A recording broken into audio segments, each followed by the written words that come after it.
whether or not he believes the abortion pill should be further restricted, David. You'll be watching that closely, as you always do, on this issue and every other issue. Rachel, thank you. Let's get right to Terry Moran. He covers the Supreme Court, has for years for us. Terry, as I mentioned, the former President Donald Trump taking credit for overturning Roe.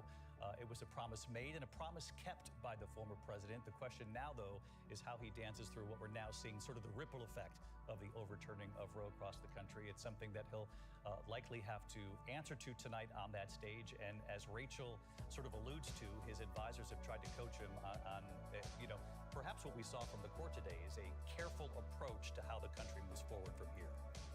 That's right. This is a court transformed by Donald Trump. Those three appointees, in the words of Justice Sonia Sotomayor, swing for the fences. They look for big cases to make big decisions and big changes in American law and American life, like overturning Roe versus Wade, ending affirmative action in college admissions, dramatically expanding gun rights, and more.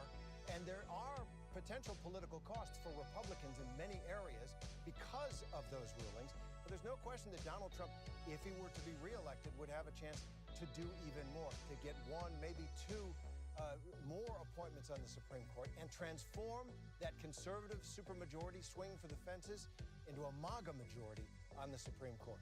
Just help to define that for our viewers. Just bring everybody up to speed, because you mentioned a sort of a supermajority on the court right now. In terms of numbers, what does that mean, and what does that potentially mean for whoever gets elected to the presidency next?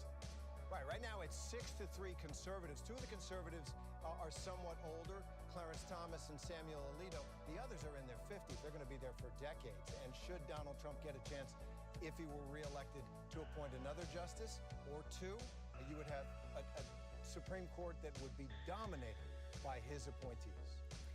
8:33. We're now about 26 minutes from the debate. Terry, thank you. We'll carry it here on ABC News, as we've been mentioning all evening long. And we're just getting started here. We're here to watch the debate with all of you at home. We have teams standing by both in Ukraine and in Israel tonight. What does the war in Ukraine look like, depending on who is elected come this November? And, of course, the Israel-Gaza war that continues to unfold, the relationship with Benjamin Netanyahu, and something else we have prepared for you at home tonight. What are voters across this country, particularly in the key battlegrounds, most worried about when it comes to both of these candidates on that stage tonight? What are they most concerned about as they walk out onto that stage? The answers to that are quite eye-opening. We'll be back here with the entire team. ABC News live coverage of the build-up to the debate, and the debate itself continues in a moment.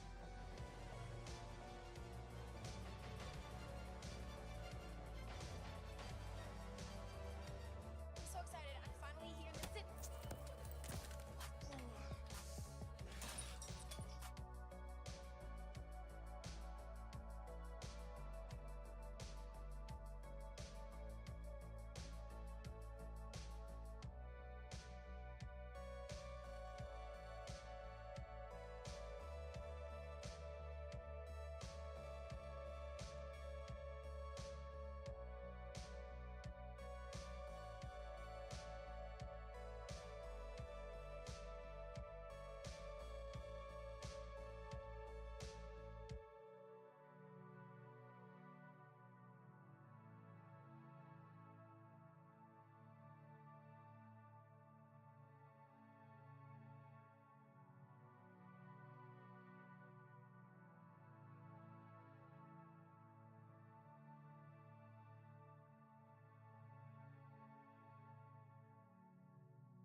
Did you know that when you wear lenses, your eyes become lazy? Instead, try the self-adjustable glass. Now to the race for the White House and the countdown to the first presidential debate of 2024. With just 5 days to go, we are learning more about how President Biden and former President Trump are getting ready. And White House correspondent Mary Alice Parks is here on set with us and joining us with this info. Good morning to you, Mary Alice. Yeah, Gio, good morning. President Biden is already hunkered down there at Camp David with his closest advisors, starting to prep and get ready to face off against Donald Trump. The first presidential debate, like you said, just 5 days away. Now, we're told the president's former chief of staff, Ron Klain, is leading his debate prep, which is expected to include full 90-minute mock debates. Trump team says their prep is a little less formal, but that the former president has been holding policy discussions with top aides and allies. They've been talking about how to respond if he gets asked about his promise to pardon January 6 rioters or his legal troubles. Now, we know he's been getting advice from Senators J.D. Vance and Marco Rubio, who are both on his short list as possible running mates. Now, this weekend, Trump is in D.C. for a political event and then has a rally in Philadelphia tonight. And of course, we know this debate will look different than what we've seen in the past. No studio audience. The candidates' mics will only be turned on when it's their turn to speak. So in theory, a lot less of a shouting match. The Biden team hopes that that means the conversation will actually be centered more on policy. They think that plays to their advantage, though they do expect Trump to be a little bit more disciplined than he has been on the stump. Now, it's interesting, they won a coin toss, so the president chose to be on the right side of your television screen. You can look forward to that. But Trump will get the last word in closing arguments, Gio. So many expected to watch. All right, Mary Alice, thank you. And Thursday night, right here on ABC, watch the CNN presidential debate simulcast. It all starts at 8 p.m. Eastern with ABC News special Race for the White House with David Muir and the ABC News political team. That is Thursday night right here on ABC.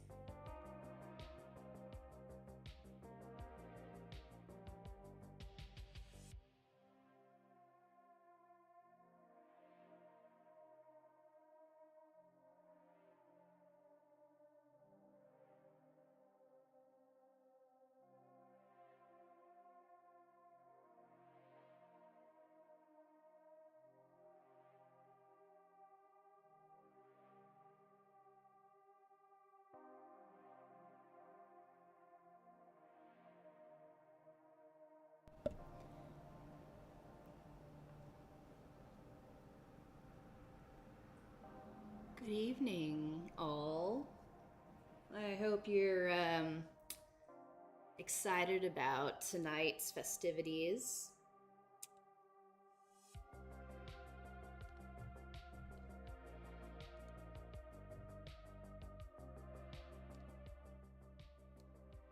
I know I am.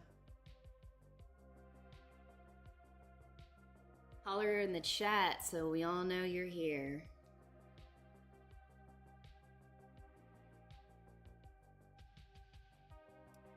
Let me know if you like the music. I just kind of pulled something out of the ether.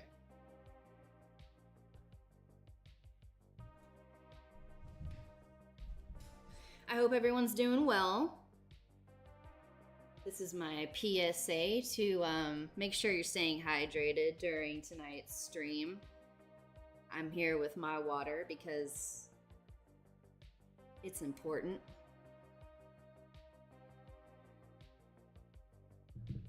And we're going to get started here in a few minutes, but we're going to let some more people join. And like I said, holler, let us know you're here. This is a very special stream tonight. Oh, I'm Gal Pal, by the way. Welcome. Welcome.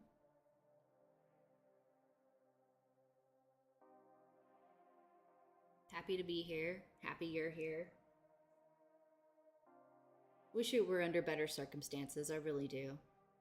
My condolences to us all. But on a lighter note, and I'll talk about this several times this evening, but this is a very special stream because 4 years ago, in 2020, there was the first debate, and it happened in September 20th, if I'm not mistaken. And that was the very, very first live stream event that Materia Prima Pro held. And so, turn that down a little bit because we're getting into the juicy stuff. Yeah, 4 years ago, we had our first live stream event, and it was for the first presidential debate. And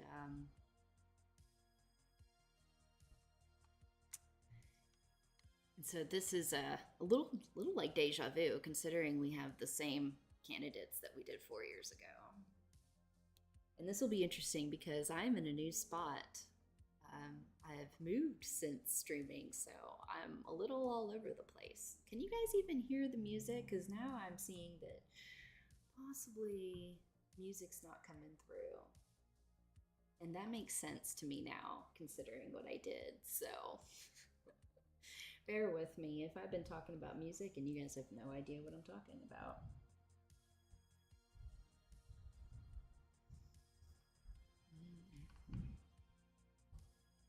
I should be doing some live coverage.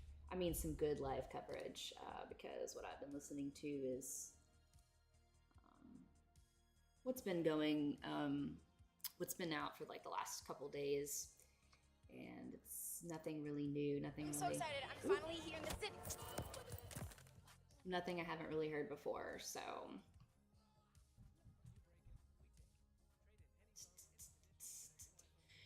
Gotta wait for the ad to play so I can get on with my day. There it is. Okay.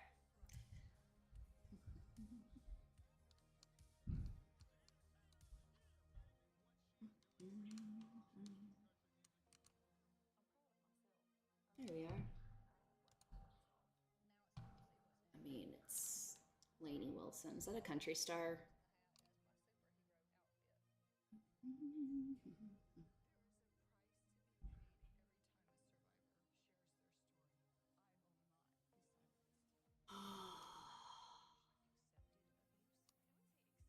See, these are just ads. Hello, hi. Hey guys. Welcome. Which camera am I at? I'm at that guy. That guy's on. Hello. Told you, my whole setup's different. It's a different spot. I have noises all around me that I'm getting used to. Playing with my lighting. First of all, just way too shiny for this broadcast. It's not that kind of show, y'all. Whoa, hey, Fireblown. I actually thought that your name was getting thrown up on the news. I'm not even joking right now. That's how long my day's been, guys. I was like, whoa, Fireblown, I'm about to shout you out right now.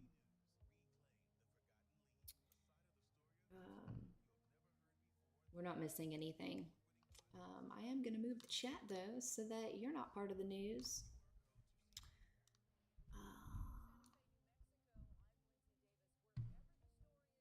We'll take you there. You're streaming ABC News. Yeah, I am streaming. She was absolutely right about that.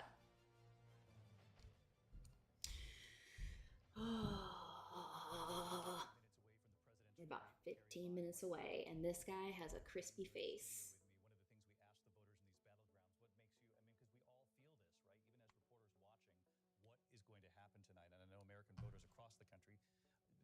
Element of nerves. What's going to happen here tonight? Excellent, Fireblown. Thank you for that feedback. On the stage, we're going to get reaction from everybody here. We'll see if you agree with anyone at home when you hear your neighbors here across America. Let's listen. Basically, his age and a lot of the crazier issues with the border and things going on, and you know, cutting back on fuel and going green isn't really. We're not ready for that yet, I don't think. What concerns me most about Joe Biden going into tonight is just his aptness and his quickness. I think he also has a lot of great ideas, but just the way he presents them is also just as important. You know, sometimes he's a little wonky with the speech, so if he could really pull it together, that'd be great. I don't believe that Joe Biden is completely put together in his faculties. I'm very concerned about Trump's age as well. He also does not strike me as completely with it mentally. Donald Trump, boy, that's I wish him well. I don't know. I mean, he's digging himself a hole. I don't know why he's doing what he's doing, but who does? So. Oh, that's I hope that he weighs his words better and that he considers what he's saying for his own sake to make sure people don't hate him again. Looks like I'm there's not a interested fact in a divided coming country. in. We all have to unite, and What's that whoever say? wins the presidency, we need to be behind them. I wish there wasn't so much stuff hanging over Oh. his back going into this, but I thought he's handled it very well considering all the pressure that's on him. I mean, you know, this courtroom stuff isn't any picnic by no means for anybody. One, he's just been convicted. I feel uncomfortable about that.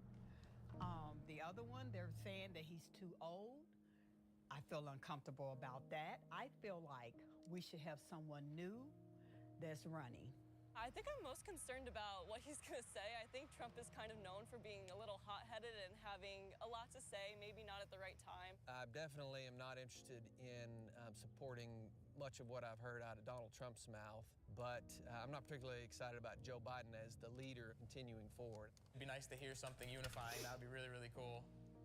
Imagine that. Wow. Something unifying tonight. But Lindsay, there's These a lot there to chew people, on. and by that, these people, I mean all of us are like, because just no so. question, age is an issue. But We on both just sides, want. because Biden's mental fitness to be president, good or excellent, 27%. So you're talking about only a quarter of voters who are thinking that he might be okay, age-wise, mental acuity-wise. But Trump, mental fitness to be president, good or excellent, 39%. So significantly more, but still fewer than half of the country thinking that he may be competent.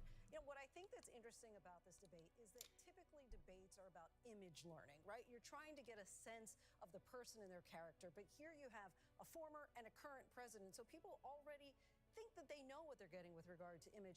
But issues, obviously top of mind today, but image as far as how they present themselves, given the idea that age is a concern for so many, obviously equally important It's tonight. going to loom large. And John Carl, you and I were talking.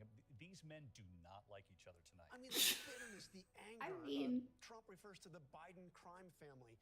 Biden talks about Trump as if he would destroy American democracy. There is no love lost between them. They have not seen each other since the last time they debated, because even though they ran against each other before, Trump did not invite Biden to the White House after the election, and he skipped his inauguration. I mean, These two men hate each other. Are we going to see them shaking hands tonight, Mary?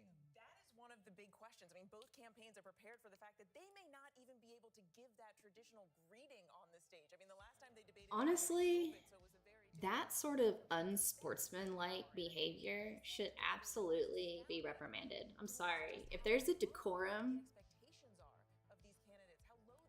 I was explaining to somebody earlier today that my first introduction into the presidential seat, the office of the U.S. president, was Bill Clinton having an affair with an intern and then lying about it. And I was like 8.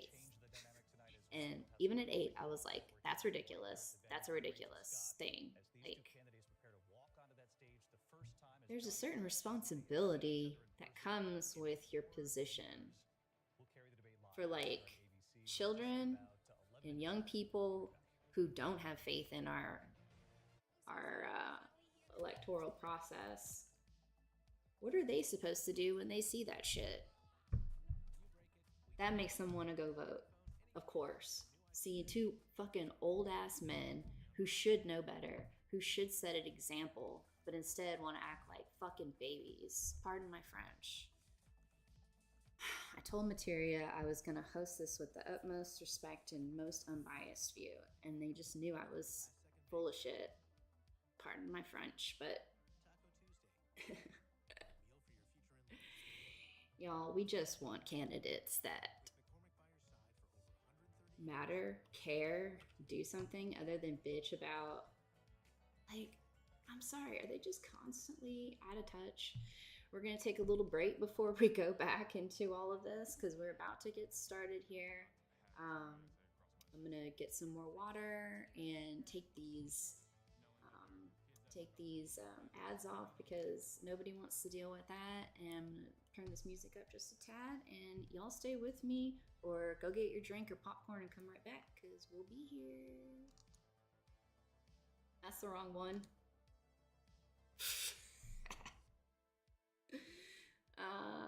Yeah, there we go.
What's that guy's name? Aaron Sanchez? Man, he's put on some weight.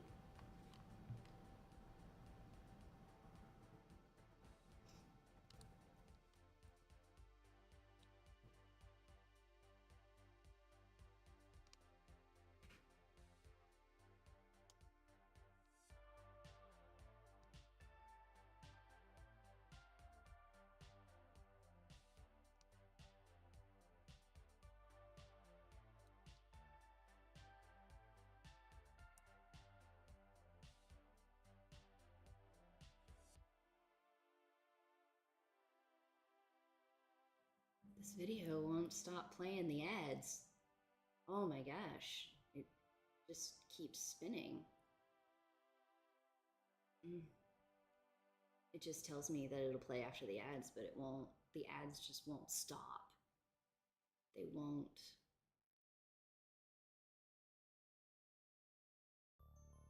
They won't stop. They just keep coming. Look at this. Oh my god. They just won't.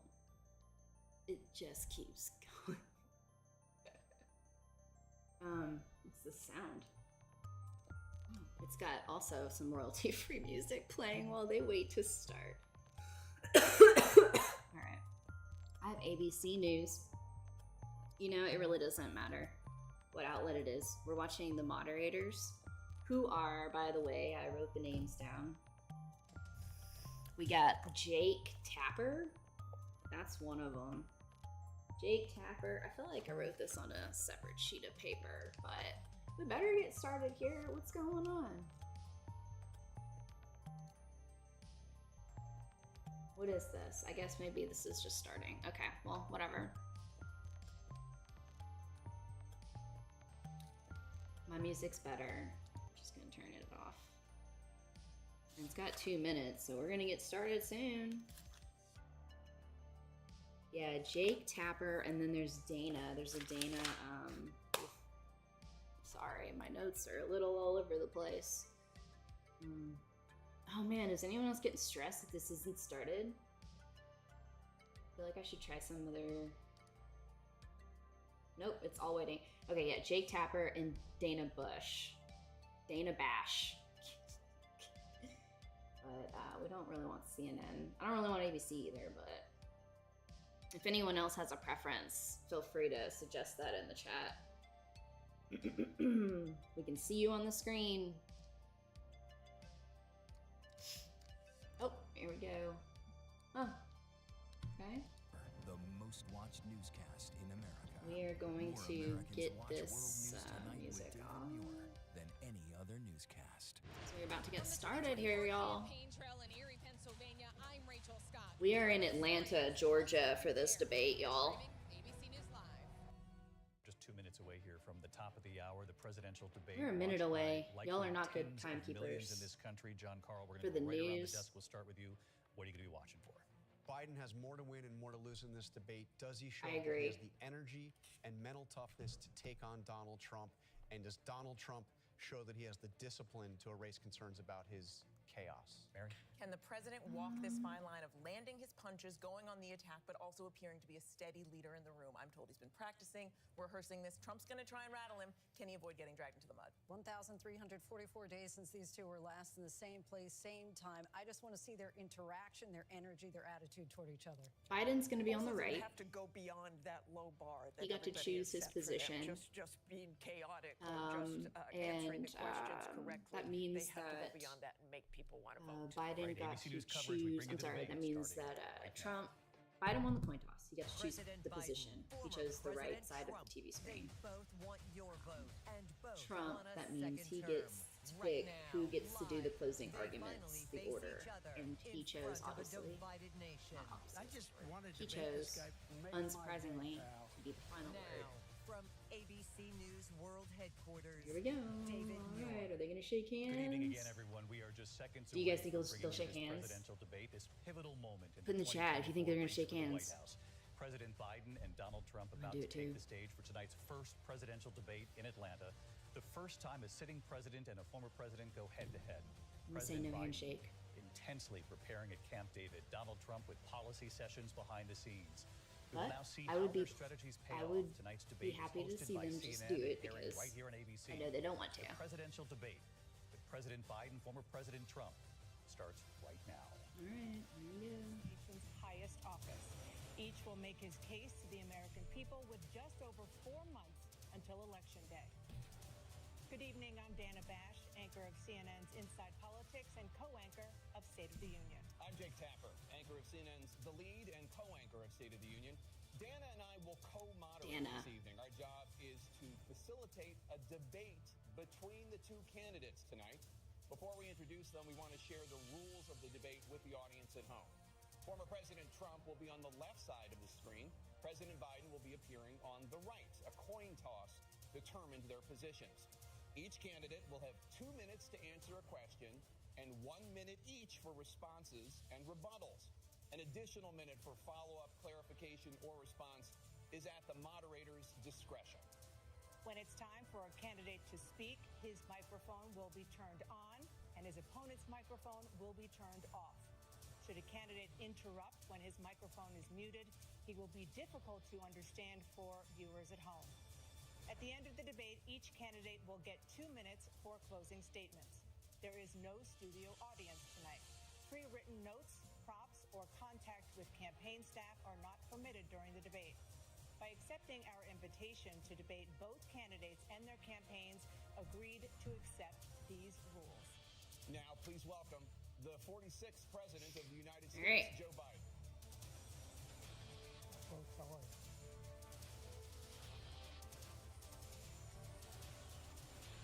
Gotta say, not. And please welcome the 45th President of the United States, Donald Trump. Who's he thinking? Yep, no handshake. Unless they're going to do it now. Gentlemen, thanks so much for being here. Let's begin the debate, and let's start Okay, with the no issue handshake. that voters consistently say is their top concern, the economy. President Biden, inflation has slowed, but prices remain high. Since you took office, the price of essentials has increased. For example, a basket of groceries that cost $100 then now costs more than $120. And typical home prices have Way more jumped than that. 30%. What do you say to voters who feel they are worse off under your presidency than they were under President Trump? We got to take a look at what I was left when I became president and what Mr. Trump left me. We had an economy that was in free fall. The pandemic was so badly handled. Many people were dying. All he said was, it's not that serious. Just inject a little bleach into your arm. You'll be all right. The economy collapsed. There were no jobs. Unemployment rate rose to 15%. It was terrible. And so what we had to do is try to put things back together again. And that's exactly what we began to do. We created 15,000 new jobs. We brought out a position where we have 800,000 new manufacturing jobs. But there's more to be done. There's more to be done. Working class people are still in trouble. I come from Scranton, Pennsylvania. I come of a household where the kitchen table, if the things weren't able to be met during the month, it was a problem. Price of eggs, the price of gas, the price of housing, the price of a whole range of things. That's why I'm working so hard to make sure I deal with those problems. And we're going to make sure that we reduce the price of housing. We're going to make sure we build 2 million new units. We're going to make sure we cap rents so corporate greed can't take over. The combination, what I was left with in corporate greed, is the reason why we're in this problem right now. In addition to that, we're in a situation where if you take a look at all that was done in his administration, he didn't do much at all. By the time he left, things were in chaos, literally chaos. And so we put things back together. We created, I said, those jobs. We make sure we had a situation where we brought down the price of prescription drugs, which is a major issue for many people, to $15 for a insulin shot as opposed to $400. No senior has to pay more than $200 for any drug, all the drugs they can include beginning next year. And the situation is and we're going to make that available to everybody, to all Americans. So we're working to bring down the price around the kitchen table, and that's what we're going to get done. Thank you. President Trump? We have the greatest economy in the history of our country. We have never done so well. Everybody was amazed by it. Other countries were copying us. We got hit with COVID, and when we did, we spent the money necessary so we wouldn't end up in a Great Depression, the likes of which we had in 1929. By the time we finished, so we did a great job. We got a lot of credit for the economy, a lot of credit for the military, and no wars, and so many other things. Everything was rocking good. But the thing we never got the credit for, and we should have, is getting us out of that COVID mess. He created mandates. That was a disaster for our country. But other than that, we had given them back a country where the stock market actually was higher than pre-COVID, and nobody thought that was even possible. The only jobs he created are for illegal immigrants and bounce-back jobs, the bounce-back from the COVID. He has not done a good job. He's done a poor job, and inflation's killing our country. It is absolutely killing us. Thank you. President Biden? Well, look, the greatest economy in the world, he's the only one who thinks that, I think. I don't know anybody else who thinks he had the greatest economy in the world. And, you know, the fact of the matter is that we found ourselves in a situation where his economy, he rewarded the wealthy. He had the largest tax cut in American history, $2 trillion. He raised a deficit larger than any president has in any one term. He's the only president other than Herbert Hoover who's lost more jobs than he had when he began, since Herbert Hoover. The idea that he did something that was significant. And the military, you know, when he was president, they were still killing people in Afghanistan. He didn't do anything about that. When he was president, we were still finding ourselves in a position where you had a notion that we were this safe country. The truth is, I'm the only president this century that doesn't have any, this decade, that doesn't have any troops dying anywhere in the world like he did. President Trump, I want to follow up if I can. Am I allowed to respond to him? Well, I'm going to ask you a follow-up. You can do whatever you want with the minute that we give you. I want to follow up. You want to impose a 10% tariff on all goods coming into the U.S. How will you ensure that that doesn't drive prices even higher? It's not going to drive them higher. It's just going to cause countries that have been ripping us off for years, like China and many others, in all fairness to China, it's going to just force them to pay us a lot of money, reduce our deficit tremendously, and give us a lot of power for other things. But he made a statement. The only thing he was right about is I gave you the largest tax cut in history. I also gave you the largest regulation cut in history. That's why we had all the jobs. And the jobs went down, and then they bounced back, and he's taking credit for bounce-back jobs. You can't do that. He also said he inherited 9% inflation. No, he inherited almost no inflation, and it stayed that way for 14 months. And then it blew up under his leadership because they spent money like a bunch of people that didn't know what they were doing. And they don't know what they were doing. It was the worst, probably the worst administration in history. There's never been. And as far as Afghanistan is concerned, I was getting out of Afghanistan, but we were getting out with dignity, with strength, with power. He got out. It was the most embarrassing day in the history of our country's life. President Trump, over the last 8 years, under both of your administrations, the national debt soared to record highs. And according to a new nonpartisan analysis, President Trump, your administration approved $8.4 trillion in new debt, while so far, President Biden, you've approved $4.3 trillion in new debt. So, former President Trump, many of the tax cuts that you signed into law are set to expire next year. You want to extend them and go even further, you say. With the U.S. facing trillion-dollar deficits and record debt, why should top earners and corporations pay even less in taxes than they do now? Because the tax cuts spurred the greatest economy that we've ever seen just prior to COVID. And even after COVID, it was so strong that we were able to get through COVID much better than just about any other country. But we spurred, that tax spurred. Now, when we cut the taxes, as an example, the corporate tax was cut down to 21% from 39%, plus beyond that. We took in more revenue with much less tax, and companies were bringing back trillions of dollars back into our country. The country was going like never before, and we were ready to start paying down debt. We were ready to start using the liquid gold right under our feet, the oil and gas right under our feet. We were going to have something that nobody else has had. We got hit with COVID. We did a lot to fix it. I gave him an unbelievable situation with all of the therapeutics and all of the things that we came up with. We gave him something great. Remember, more people died under his administration, even though we had largely fixed it. More people died under his administration than our administration, and we were right in the middle of it, something which a lot of people don't like to talk about. But he had far more people dying in his administration. He did the mandate, which is a disaster, mandating it. The vaccine went out. He did a mandate on the vaccine, which is the thing that people most objected to about the vaccine. And he did a very poor job, just a very poor job. And I will tell you, not only poor there, but throughout the entire world, we're no longer respected as a country. They don't respect our leadership. They don't respect the United States anymore. We're like a third world nation between weaponization of his election, trying to go after his political opponent, all of the things he's done. We've become like a third world nation, and it's a shame. The damage he's done to our country. And I'd love to ask him, and will, why he allowed millions of people to come in here from prisons, jails, and mental institutions to come into our country and destroy our country. President Trump, we will get to immigration later in this block. President Biden, I want to give you an opportunity to respond to this question about the national debt. He had the largest national debt of any president in a 4-year period, number one. Number two, That $2 trillion tax cut benefited the very wealthy. What I'm going to do is fix the tax system. For example, we have 1,000 trillionaires in America. I mean, billionaires in America. And what's happening? They're in a situation where they, in fact, pay 8.2% in taxes. If they just paid 24%, 25%, either one of those numbers, they'd raise $500 billion, I should say, in a 10-year period.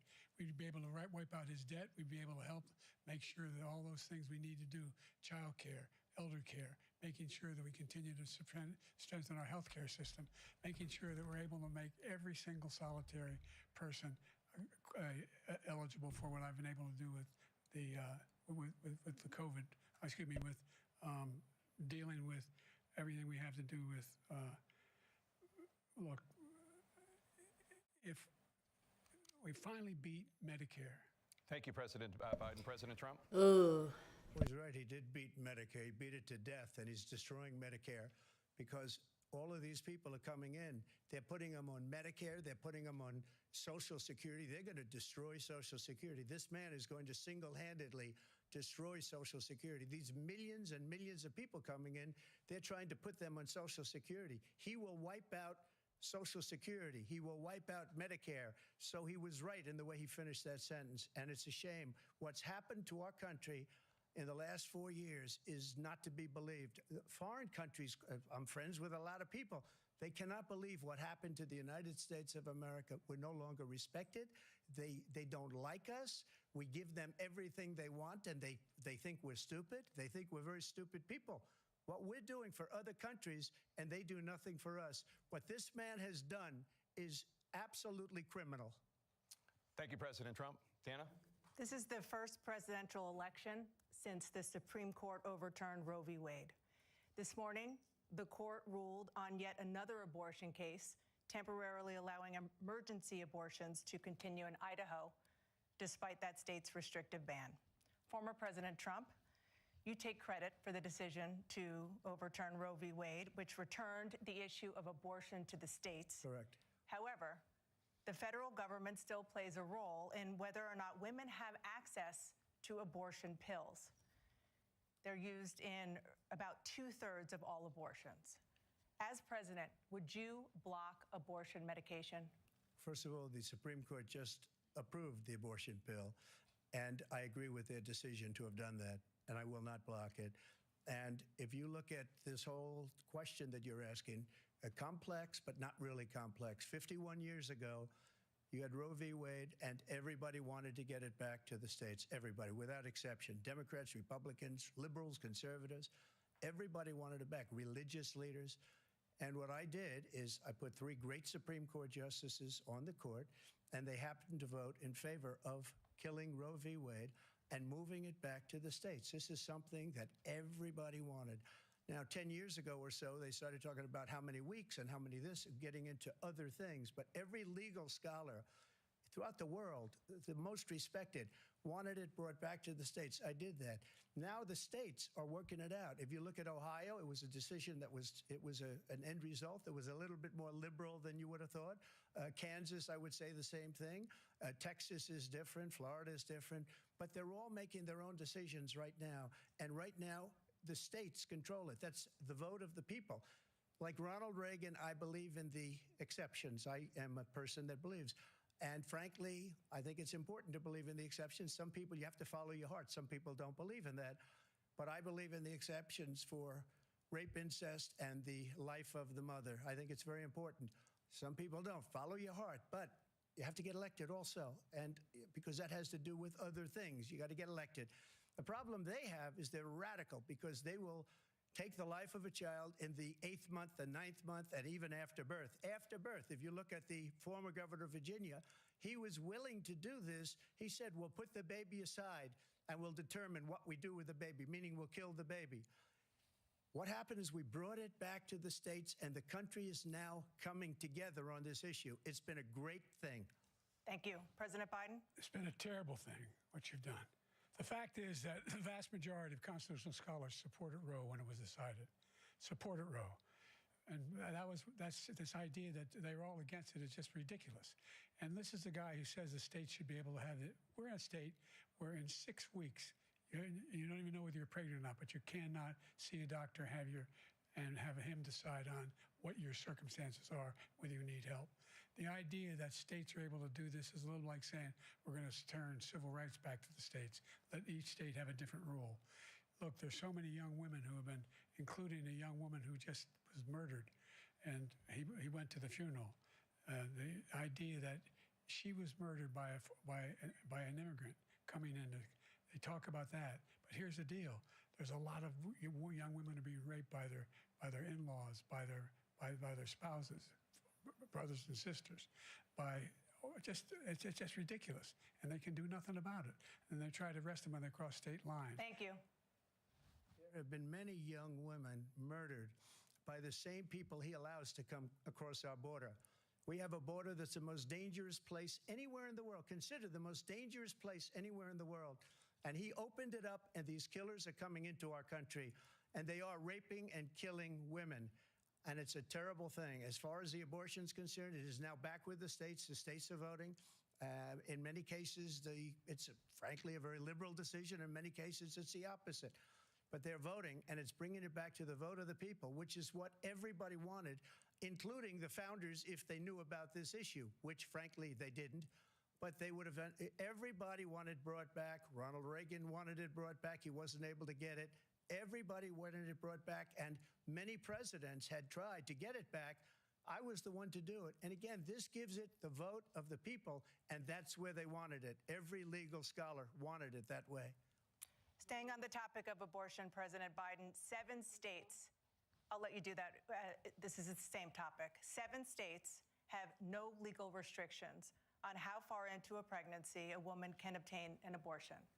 Do you support any legal limits on how late a woman should be able to terminate a pregnancy? I support Roe v. Wade, which had 3 trimesters. The first time is between the woman and the doctor. Second time is between the doctor and an extreme situation. The third time is between the doctor, between the woman and the state. The idea that the politicians, that the founders wanted the politicians to be the ones making decisions about women's health is ridiculous. That's the last. No politician should be making that decision. A doctor should be making those decisions. That's how it should be run. That's what you're going to do. And if I'm elected, I'm going to restore Roe v. Wade. So that means he can take the life of the baby in the 9th month and even after birth, because some states, Democrat run, take it after birth. Again, the former governor of Virginia, put the baby down, then we decide what to do with it. So he's willing to, as we say, rip the baby out of the womb in the 9th month and kill the baby.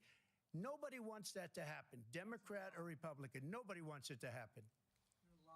That is simply not true. The Roe v. Wade does not provide for that. That's not the circumstance. Only if a woman's life is in danger, she's going to die. That's the only circumstance in which that can happen. But we are not for late-term abortion, period. Period. Under Roe v. Wade, you have late-term abortion. You can do whatever you want, depending on the state. You can do whatever you want. We don't think that's a good thing. We think it's a radical thing. We think the Democrats are the radicals, not the Republicans. For 51 years, that was the law. 51 years, constitutional scholarship said it was the right way to go. 51 years, and it was taken away because this guy put very conservative members on the Supreme Court. He takes credit for taking it away. What's he going to do? What's he going to do, in fact, if the MAGA Republicans, he gets elected, and the MAGA Republicans control the Congress, and they pass a universal ban on abortion, period, across the board at 6 weeks or 7 or 8 or 10 weeks, something very, very conservative. Is he going to sign that bill? I'll veto it. He'll sign it. Thank you. Let's turn now to the issue of immigration and border security. President Biden, a record number of migrants have illegally crossed the southern border on your watch. Overwhelming border states and overburdening cities such as New York and Chicago, and in some cases causing real safety and security concerns. Given that, why should voters trust you to solve this crisis? Because we worked very hard to get a bipartisan agreement that not only changed all of that, it made sure that we are in a situation where you had no circumstance where they could come across the border with the number of border police there are now. We significantly increased the number of asylum officers. By the way, the Border Patrol endorsed me. There's another fact on the screen. In addition to that, we found ourselves in a situation where when he was president, he was separating babies from their mothers, putting them in cages, making sure the families were separated. That's not the right way to go. What I've done since I've changed the law, what's happened? I've changed it in a way that now you're in a situation where there are 40% fewer people coming across the border illegally. That's better than when he left office. And I'm going to continue to move until we get the total ban on the total initiative relative to what we can do with more Border Patrol and more asylum officers. President Trump? I really don't know what he said. Oh, God, yeah, he... I don't think he knows what he said either. Fuck. We had the safest border in the history of our country. The border, all he had to do was leave it. All he had to do was leave it. He decided to open up our border, open up our country to people that are from prisons, people that are from mental institutions, insane asylum, terrorists. We have the largest number of terrorists coming into our country right now, all terrorists, all over the world, not just in South America, all over the world. They come from the Middle East, everywhere. All over the world, they're pouring in. And this guy just left it open. And he didn't need legislation because I didn't have legislation. I said, close the border. We had the safest border in history. In that final couple of months of my presidency, we had, according to Border Patrol, who is great, and by the way, who endorsed me for president, but I won't say that, but they endorsed me for president. Brandon, just speak to him. But look, we had the safest border in history. We have the worst border in history. Brandon. There's never been anything like it. And people are dying all over the place, including the people that are coming up in Thank you, caravans. President Trump. President Biden? The only terrorist who's done anything crossing the border is one who came along and killed three, under his administration, killed an Al-Qaeda person come in and his administration, killed three American soldiers. That's the only terrorist that's there. I'm not saying that no terrorist ever got through, but the idea they're emptying their prisons, we're welcoming these people, that's simply not true. There's no data to support what he said. Once again, he's exaggerating, he's lying. President Trump, staying on the topic of immigration, you've said that you're going to carry out, quote, the largest domestic deportation operation in American history, unquote. Does that mean that you will deport every undocumented immigrant in America, including those who have jobs, including those whose spouses are citizens, and including those who have lived here for decades? And if so, how will you do it? Just 1 second. He said we killed three people. The people we killed are al-Baghdadi and Soleimani, the two greatest terrorists, biggest terrorists anywhere in the world. And it had a huge impact on everything, not just border, on everything. He's the one that killed people with the bad water, including hundreds of thousands of people dying and also killing our citizens when they come in. We are living right now in a rat's nest. They're killing our people in New York, in California, in every state in the union, because we don't have borders anymore. Every state is now a border. And because of his ridiculous, insane, and very stupid policies, people are coming in and they're killing our citizens at a level that we've never seen. We call it migrant crime. I call it Biden migrant crime. They're killing our citizens at a level that we've never seen before. And you're reading it like these three incredible young girls over the last few days. One of them, I just spoke to the mother, and they just had the funeral for this girl, 12 years old. This is horrible what's taken place. What's taken place in our country, we're literally an uncivilized country now. He doesn't want it to be. He just doesn't know. He opened the borders. Nobody's ever seen anything like.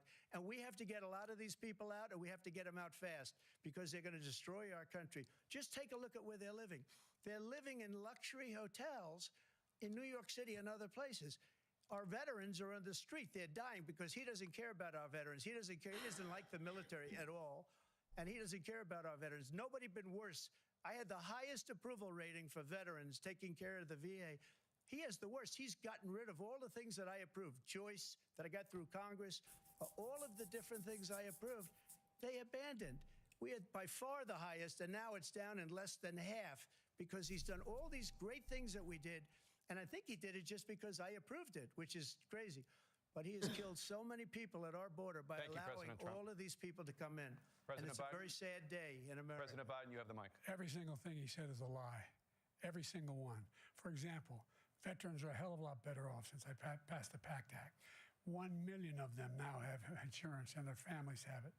Their families have it because what happened, whether it was Agent Orange or burn pits, they're all being covered now. And his group opposed that. We're also in a situation where we have great respect for veterans. My son spent a year in Iraq. living next to one of those burn pits, came back with stage 4 glioblastoma. I was recently in France for D-Day, and I spoke all about those heroes that died. I went to the World War I cemetery he refused to go to. He was standing with his 4-star general, and he told me, he said, I don't want to go in there because they're a bunch of losers and suckers. My son was not a loser, was not a sucker. You're the sucker. You're the loser. President Trump? First of all, that was a made-up quote, suckers and losers. They made it up. It was in a third-rate magazine that's failing, like many of these magazines. He made that up. He put it in commercials. We've notified him. We had 19 people that said I didn't say it. And think of this. Who would say I'm at a cemetery or I'm talking about our veterans? Because nobody's taken better care. I'm so glad this came up, and he brought it up. There's nobody that's taken better care of our soldiers than I have. To think that I would, in front of generals and others, say suckers and losers. We have 19 people that said it was never said by me. It was made up by him, just like Russia was made up, just like the 51 intelligence agents are made up, just like the new thing with the 16 economists are talking. It's the same thing. 51 intelligence agents said that the laptop was Russia disinformation. It wasn't. That came from his son, Hunter. It wasn't Russia disinformation. He made up the suckers and losers, so he should apologize to me right now. 4-star general standing to your side who was on your staff who said you said it, period. That's number one. And number two, the idea that I have to apologize to you for anything along the line. I was just about to bring this up. It has an American history. And they now are in their family. The only sacred obligation we have as a country is to care for our veterans when they come home and their families and equip them when they go to war. That's what we're doing. That's what the VA is doing now. They're doing more for veterans than ever before in our history. All right, thank you so much. I was just about to put that. It's got laptop on it. Against Ukraine, which and is now in its 3rd year. Former President Trump, Russian President Vladimir Putin says he'll only end this war if Russia keeps the Ukrainian territory it has already claimed and Ukraine abandons its bid to join NATO. Are Putin's terms acceptable to you? First of all, our veterans and our soldiers can't stand this guy. They can't stand him. They think he's the worst commander-in-chief, if that's what you call him, that we've ever had. They can't stand him. So let's get that straight. And they like me more than just about any of them. And that's based on every single bit of information. As far as Russia and Ukraine, if we had a real president, the president that knew, that was respected by Putin, he would have never invaded Ukraine. A lot of people are dead right now, much more than people know. You know, they talk about numbers. You can double those numbers, maybe triple those numbers. He did nothing to stop it. In fact, I think he encouraged Russia from going in. I'll tell you what happened. He was so bad with Afghanistan. It was such a horrible embarrassment, most embarrassing moment in the history of our country, that when Putin watched that and he saw the incompetence, that he should have fired those generals like I fired the one that you mentioned. So he's got no love lost. But he should have fired those generals. No general got fired for the most embarrassing moment in the history of our country, Afghanistan, where we left billions of dollars of equipment behind. We lost 13 beautiful soldiers, and 38 soldiers were obliterated. And by the way, we left people behind, too. We left American citizens behind. When Putin saw that, he said, you know what? I think we're going to go in and maybe take this was his dream. I talked to him about it, his dream. The difference is he never would have invaded Ukraine, never. Just like Israel would have never been invaded in a million years by Hamas. You know why? Because Iran was broke with me. I wouldn't let anybody do business with them. They ran out of money. They were broke. They had no money for Hamas. They had no money for anything. No money for terror. That's why you had no terror at all during my administration. This place, the whole world is blowing up under him. President Biden? I've never heard so much malarkey in my whole life. Look, malarkey. The matter is that we're in a situation where, let's take the last point first. Iran attacked American troops, caused brain damage for a number of these troops, and he did nothing about it. Recently, not when he was president, they attacked. He said they're just having headaches. That's all it is. He didn't do a thing when the attack took place, number one. Number two, we got over 100,000 Americans and others out of Afghanistan during that airlift. Number three, we found ourselves in a situation where if you take a look at what Trump did in Ukraine, this guy told Trump, do whatever you want and do whatever you want. And that's exactly what Trump did to Putin, encourage him, do whatever you want. And he went in. And listen to what he said when he went in. He was going to take Kyiv in 5 days, remember? Because it's part of the old Soviet Union. That's what he wanted to reestablish, Kyiv. And he, in fact, didn't do it at all. He wasn't able to get it done. And they've lost thousands and thousands of troops, 500,000 troops. President Trump, I never said that. For 1 minute, I just want to go back to my original question, which is, are Putin's terms acceptable to you? Keeping the territory in Ukraine? No, they're not acceptable. But look, this is a war that never should have started. If we had a leader in this war, he led everybody along. He's given $200 billion now or more to Ukraine. He's given $200 billion. That's a lot of money. I don't think there's ever been anything like it. Every time that Zelensky comes to this country, he walks away with $60 billion. He's the greatest salesman ever. And I'm not knocking him. I'm not knocking anything. I'm only saying the money that we're spending on this war, and we shouldn't be spending, it should have never happened. I will have that war settled between Putin and Zelensky as president-elect before I take office on January 20th. I'll have that war settled. People being killed so needlessly, so stupidly, and I will get it settled, and I'll get it settled fast before I take office. President Biden, you have a minute. The fact is that Putin is a war criminal. He's killed thousands and thousands of people. And he has made one thing clear. He wants to reestablish what was part of the Soviet Empire, not just a piece. He wants all of Ukraine. That's what he wants. And then you think he'll stop there? Do you think he'll stop when if he takes Ukraine? What do you think happens to Poland? What do you think of Belarus? What do you think happens to those NATO countries? And so if you want a war, you ought to find out what he's going to do, because if in fact he does what he says and walks away, and by the way, all that money we give Ukraine are from weapons we make here in the United States. We give them the weapons, not the money at this point. And our NATO allies have produced as much funding for Ukraine as we have. That's why we're strong. Thank you. Moving on to the Middle East. In October, Hamas attacked Israel, killing more than 1,000 people and taking hundreds of hostages. Among those held and thought to still be alive are 5 Americans. Israel's response has killed thousands of Palestinians and created a humanitarian crisis in Gaza. President Biden, you've put forward a proposal to resolve this conflict, but so far Hamas has not released the remaining hostages, and Israel is continuing its military offensive in Gaza. So what additional leverage will you use to get Hamas and Israel to end the war? You have 2 minutes. Number one, everyone from the United Nations Security Council straight through to the G7 to the Israelis and Netanyahu himself have endorsed the plan I put forward, which has 3 stages to it. The first stage is trade the hostages for a ceasefire. Second phase is a ceasefire with additional conditions. The third phase is the end of the war. The only one who wants the war to continue is Hamas. Number one, they're the only ones standing out. We're still pushing hard to get them to accept. In the meantime, what's happened? In Israel, we're finding that the only thing I've denied Israel was 2,000-pound bombs. They don't work very well in populated areas. They kill a lot of innocent people. We're providing Israel with all the weapons they need and when they need them. And by the way, I'm the guy that organized the world against Iran when they had a full-blown intercontinental ballistic missile attack on Israel. No one was hurt. No one Israeli was accidentally killed, and it just stopped. We saved Israel. We are the biggest producer of support for Israel of anyone in the world. And so there are 2 different things.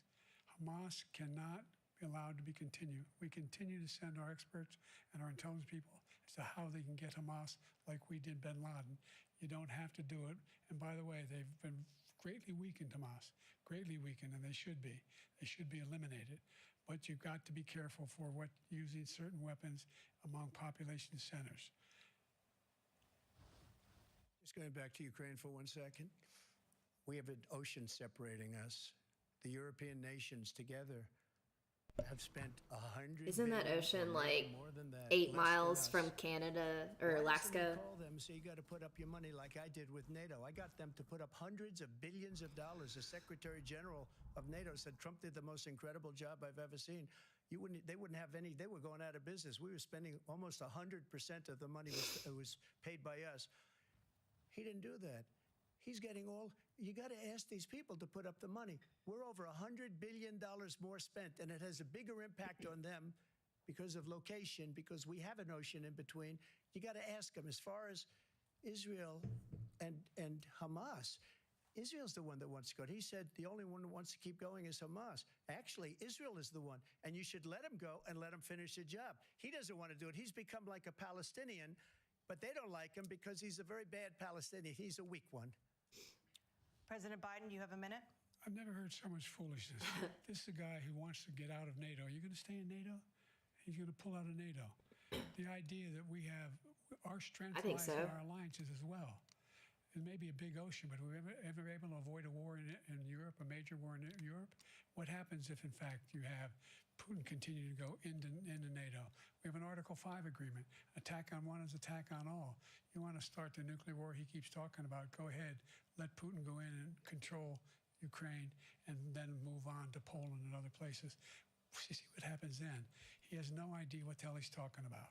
And by the way, I got 50 other nations around the world to support Ukraine, including Japan and South Korea, because they understand that this kind of dislocation has a serious threat to the whole world peace. No major war in Europe has ever been able to be contained just to Europe. President Trump, just to follow up, would you support the creation of an independent Palestinian state in order to achieve peace in the region? I'd have to see, but before we do that, the problem we have is that we spend all the money. So they kill us on trade. I made great trade deals with the European nations because if you add them up, they're about the same size economically. Their economy is about the same size as the United States. And they were no cars, they don't want anything that we have, but we're supposed to take their cars, their food, their everything, their agriculture. I changed that. But the big thing I changed is they don't want to pay. And the only reason that he can play games with NATO is because I got them to put up hundreds of billions of dollars. I said, and he's right about this, I said, no, I'm not going to support NATO if you don't pay. They asked me that question, would you guard us against Russia at a very secret meeting of the 28 states at that time, nations at that time? And they said, no, if you don't pay, I won't do that. And you know what happened? Billions and billions of dollars came flowing in the next day and the next months. But now we're in the same position. We're paying everybody's bills. Let's turn to the issue of democracy. Former President Trump, I want to ask you about January 6, 2021. After you rallied your supporters that day, some of them stormed the Capitol to stop the constitutionally we're going to get that mandated proud counting of Patriots. electoral votes. As president, you swore an oath to, quote, preserve, protect, and defend, unquote, the Constitution. What do you say to voters who believe that you violated that oath through your actions and inaction on January 6th and worry that you'll do it again? Well, I don't think too many believe that. And let me tell you about January 6th. On January 6th, we had a great border. Nobody coming through, very few. On January 6th, we were energy independent. On January 6th, we had the lowest taxes ever. We had the lowest regulations ever. On January 6th, we were respected all over the world. All over the world, we were respected. And then he comes in, and we're now laughed at. We're like a bunch of stupid people. What happened to the United States' reputation This is the under best this we man's got. leadership is horrible, including weaponization, which I'm sure at some point you'll be talking about, where he goes after his political opponent because he can't beat him fair and square. You have 80 seconds left. My question was, what do you say to those voters who believe that you violated your constitutional oath through your actions and inaction on January 6, 2021, and worry that you'll do it again? Well, I didn't say that to anybody. I said peacefully and patriotically. And Nancy Pelosi, if you just watched the news from 2 days ago, on tape to her daughter, who's a documentary filmmaker, they say, but she's saying, oh, no, it's my responsibility. I was responsible for this. Because I offered her 10,000 soldiers or National Guard, and she turned them down. And the mayor in writing, by the way, the mayor in writing turned it down, the mayor of D.C. They turned it down. I offered 10,000 because I could see I had virtually nothing to do. They asked me to go make a speech. I could see what was happening. Everybody was saying they're going to be there on January 6th. They're going to be there. And I said, you know what? There's a lot of people coming. You could feel it. You could feel it too, and you could feel it. And I said, they ought to have some National Guard or whatever. And I offered it to her, and she now admits that she turned it down. And it was the same day she was, I don't know, she can't be very happy with her daughter because it made her into a liar. She said, I take full responsibility for January 6th. President Biden? Look, he encouraged those folks to go up on Capitol Hill, number one. I sat in the dining room off the Oval Office. He sat there for 3 hours watching, begging, being begged by his vice president and a number of his colleagues on the Republican side as well to do something, to call for a stop, to end it. Instead, they talked about these people being patriots and great patrons of America. In fact, he says he'll now forgive them for what they've done. They've been convicted. He says he wants to commute their sentences and say that no. But he went to every single court in the nation. I don't know how many cases, scores of cases, including the Supreme Court. And they said, no, this guy is responsible for doing what was done. He didn't do a damn thing. And these people should be in jail. And they should be the ones who are being held accountable. And he wants to let them all out. And now he says if he loses again, such a whiner that he is, that it could be a bloodbath. Thank you, President Biden. President Trump? What they've done to some people that are so innocent, you ought to be ashamed of yourself. What you have done, how you've destroyed the lives of so many people. When they ripped down Portland, when they ripped down many other cities, you go to Minnesota, Minneapolis, what they've done there with the fires all over the city. If I didn't bring in the National Guard, that city would have been destroyed.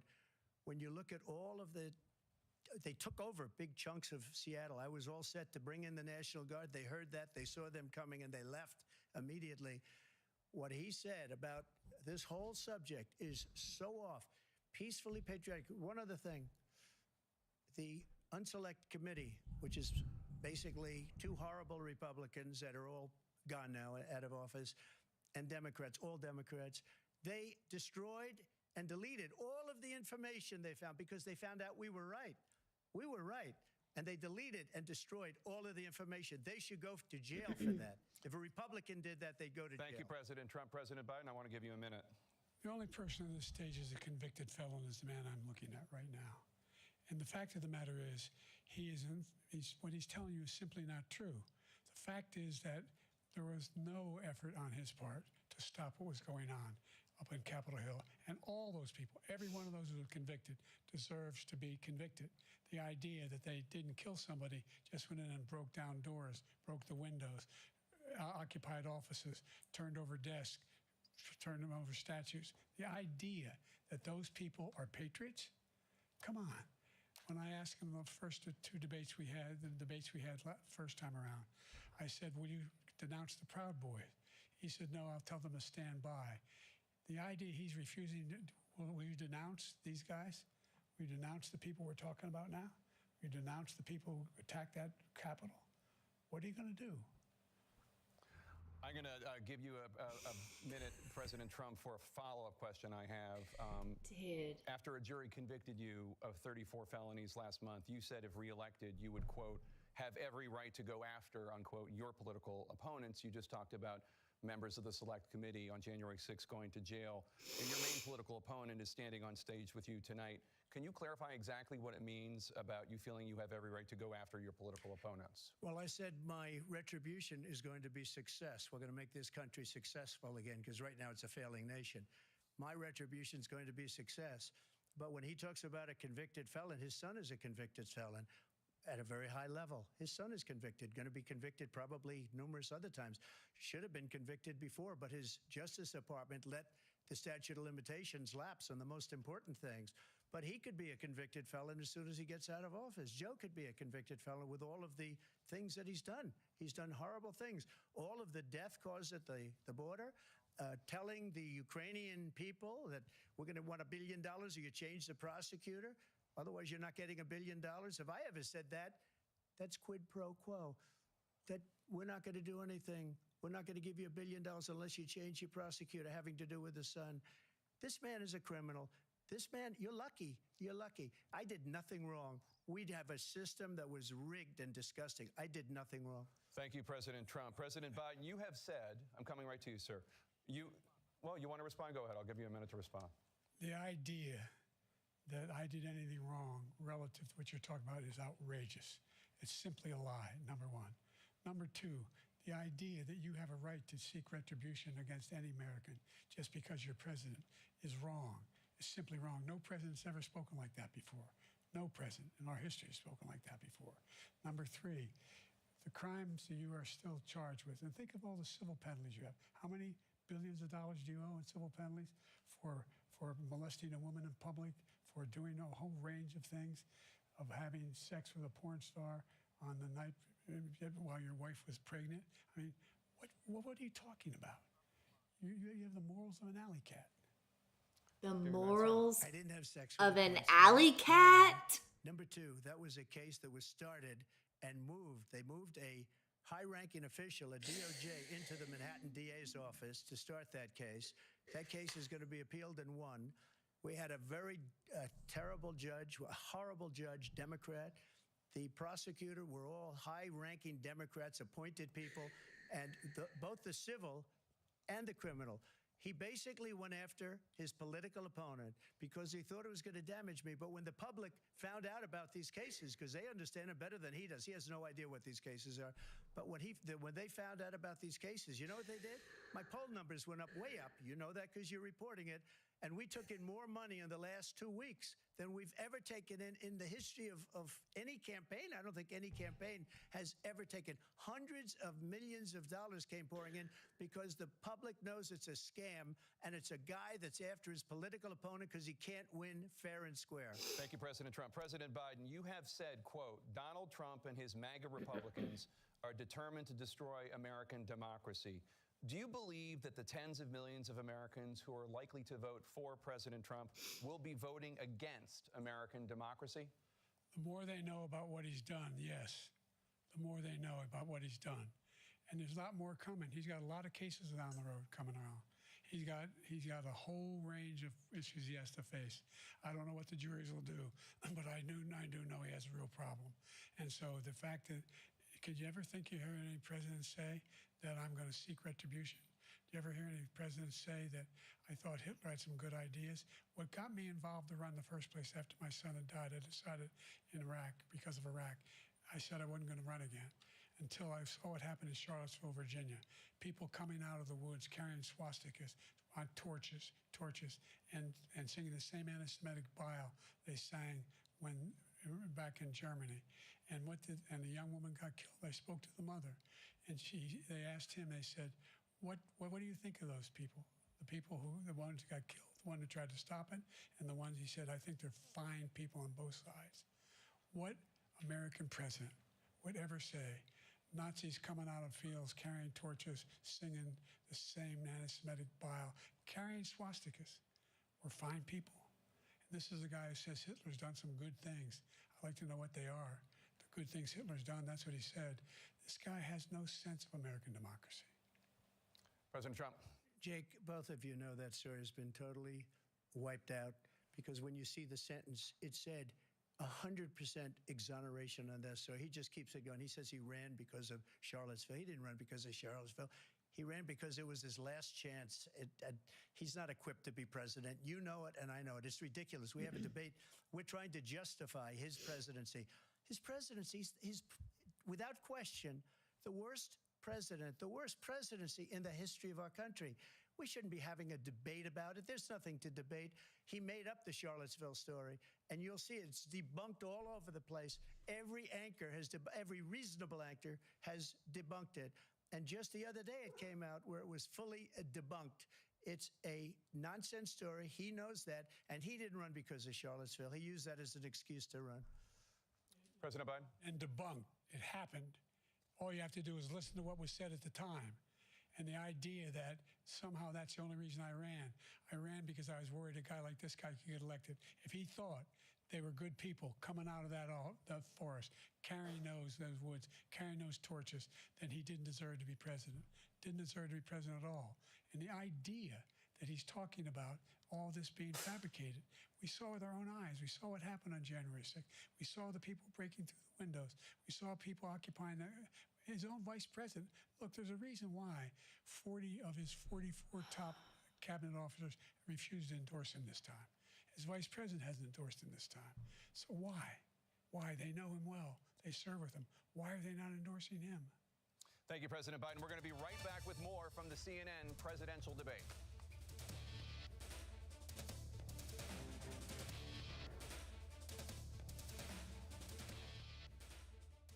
Wow.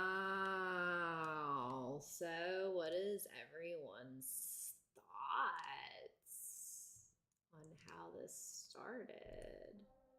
Because I know what I think, and Jesus, wow.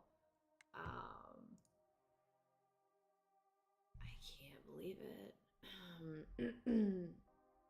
First of all, very, very weak start for Biden. My God. In fact, you know, y'all, we're like already halfway over because it's only 90 minutes. We have 2 commercial breaks. This is the first one. And yeah, so Biden could not sound older. I really thought he was going to make jokes about how old he is because I've been watching just a few of his talks and speeches in the last few months, like in the last day or so. And he's made a lot of jokes about being old, but he is acting and sounding so old that his jokes about being old would actually backfire. So I'm glad he's not making any, but he doesn't have that at his disposal. So we're going to need to change that. Trump is definitely winning. He's got an answer for everything Biden says. I cannot follow Biden's trail of thought, and I'm really listening. So if I'm having trouble in my own hard to follow ADD, wandering mind way, I can imagine that most people cannot follow him at all.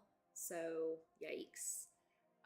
When Trump pointed that out, he took that opportunity, and I would have too. So, and that was, he was going to do that. He is a shark, hence why that word is under Biden. Apparently it triggers Trump. So, yeah.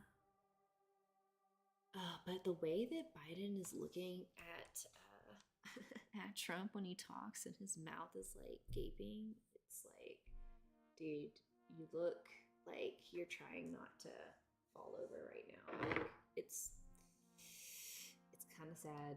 And I saw Swain earlier say like he said, how are these 2 the best that we can come up with for our country? And it's like, yeah, that's why are we why are we the greatest nation and those are legitimately our choices? Looks like we're coming back online. So yeah, it's just unreal. Yeah, no, Biden looked very uncomfortable. Welcome. Yeah, very uncomfortable.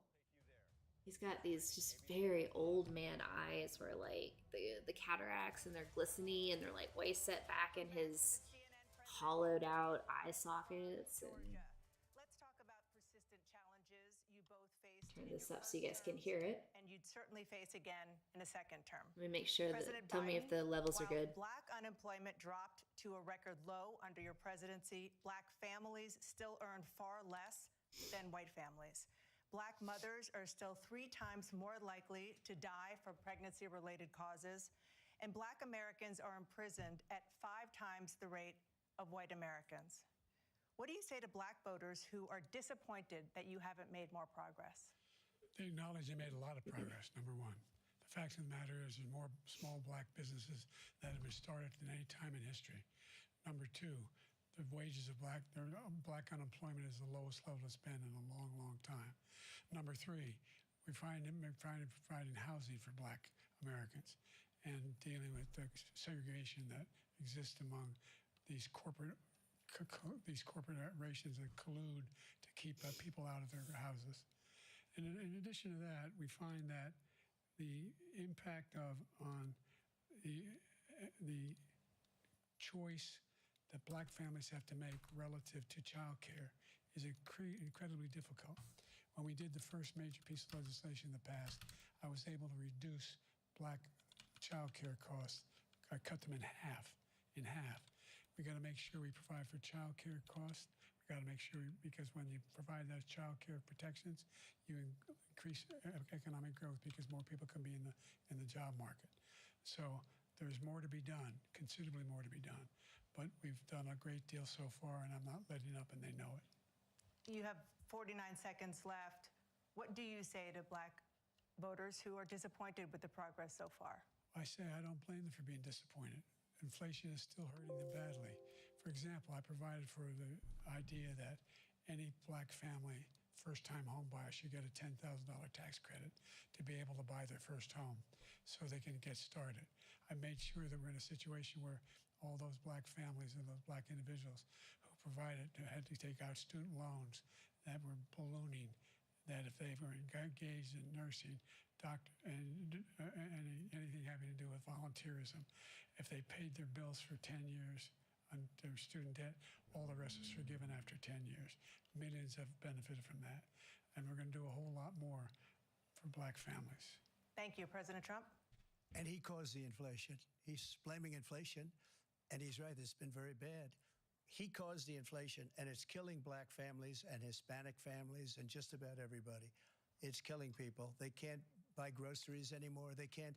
You look at the cost of food where it's doubled and tripled and quadrupled. They can't live. They're not living anymore. He caused this inflation. I gave him a country with essentially no inflation. It was perfect. It was so good. All he had to do is leave it alone. He destroyed it with his Green New Scam and all this money that's being thrown out the window. He caused inflation. As sure as you're sitting there, the fact is that his big kill on the black people is the millions of people that he's allowed to come in through the border. They're taking black jobs now, and it could be 18, it could be 19, and even 20 million people. They're taking black jobs, and they're taking Hispanic jobs, and you haven't seen it yet, but you're going to see something that's going to be the worst in our history. Thank you. President Biden? There was no inflation when I became president. You know why? The economy was flat on its back. 15% unemployment. He decimated the economy, absolutely decimated the economy. That's why there was no inflation at the time. There were no jobs. We provided thousands of millions of jobs for individuals who were in all communities, including minority communities. We made sure that they have health insurance. We have covered, the ACA has increased. I made sure that there are $8,000 per person in a family to get written off for health care. But this guy wants to eliminate that. They tried 50 times. He wants to get rid of the ACA again, and they're going to try again if they win. We find ourselves in a position where the idea that we're not doing any, we put more police on the street than any administration has. He wants to cut the cops. We're providing for equity and making sure people have a shot to make it. There's a lot going on, but in inflation, he caused it by his tremendous malfeasance in the way he handled the pandemic. Thank you. Another persistent challenge is the climate crisis. 2023 was the hottest year in recorded history, and communities across the country are confronting the devastating effects of extreme heat, intensifying wildfires, stronger hurricanes, and rising sea levels. Former President Trump, you've vowed to end your opponent's climate initiatives, but will you take any action as president to slow the climate crisis? Well, let me just go back to what he said about the police, how close the police are to him. Almost every police group in the nation from every state is supporting Donald J. Trump. Almost every police group. And what he's done to the black population is horrible, including the fact that for 10 years he called them super predators. In the 1990s, we can't forget that. Super predators was his name. And he called it to them for 10, and they've taken great offense at it, and now they see it happening. But when they see what I did for criminal justice reform and for the historically black colleges and universities, where I funded them and got them all funded, and the opportunity zones with Tim, as you know, Tim Scott was incredible. He did a great job, great senator from South Carolina. He came to me with the idea, and it was a great idea. It's one of the most successful economic development acts ever in the country, opportunity zones. And the biggest beneficiary are blacks. And that's why we have the best numbers with them in maybe ever. They're saying ever. I read this morning where ever, the best numbers.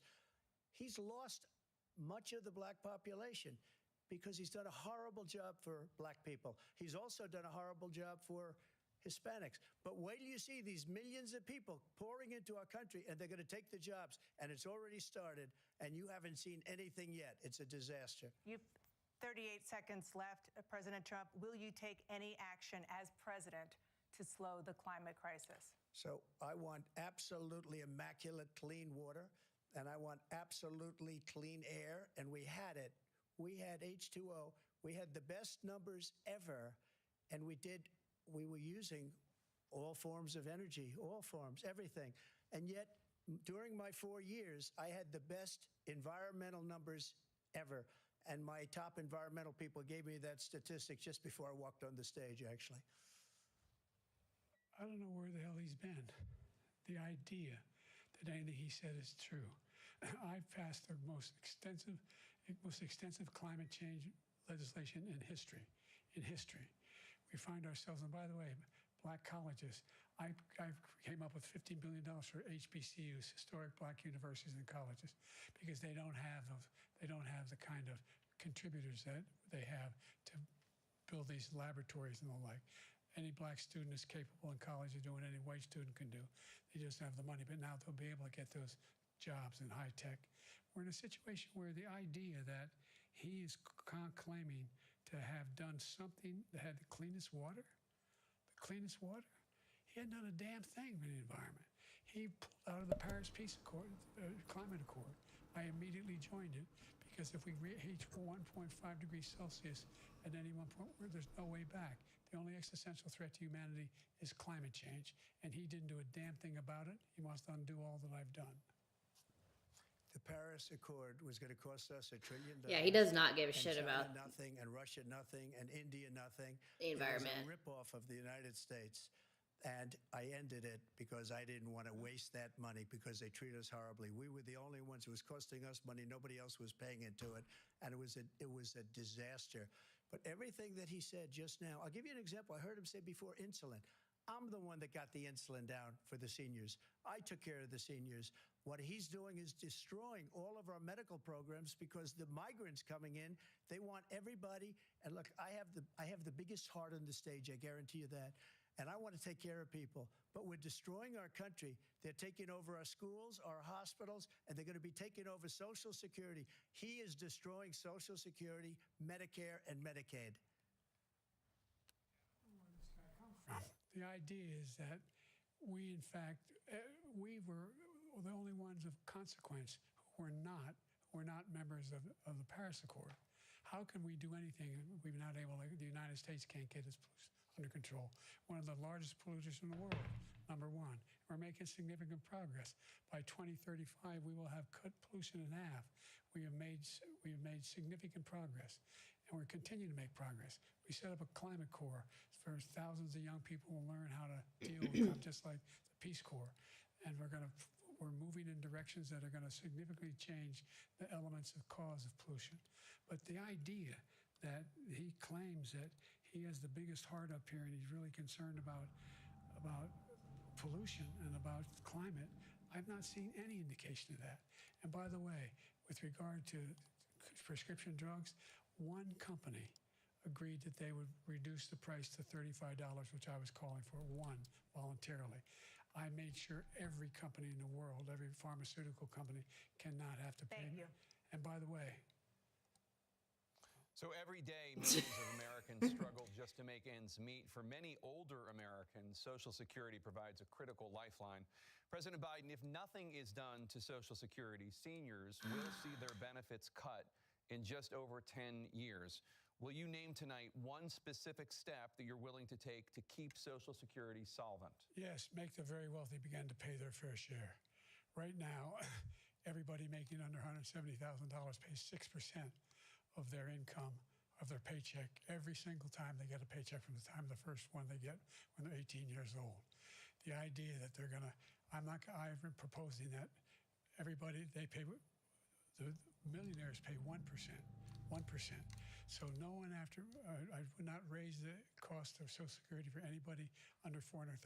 After that, I began to make the wealthy begin to pay their fair share by increasing from 1% beyond to be able to guarantee the program for life.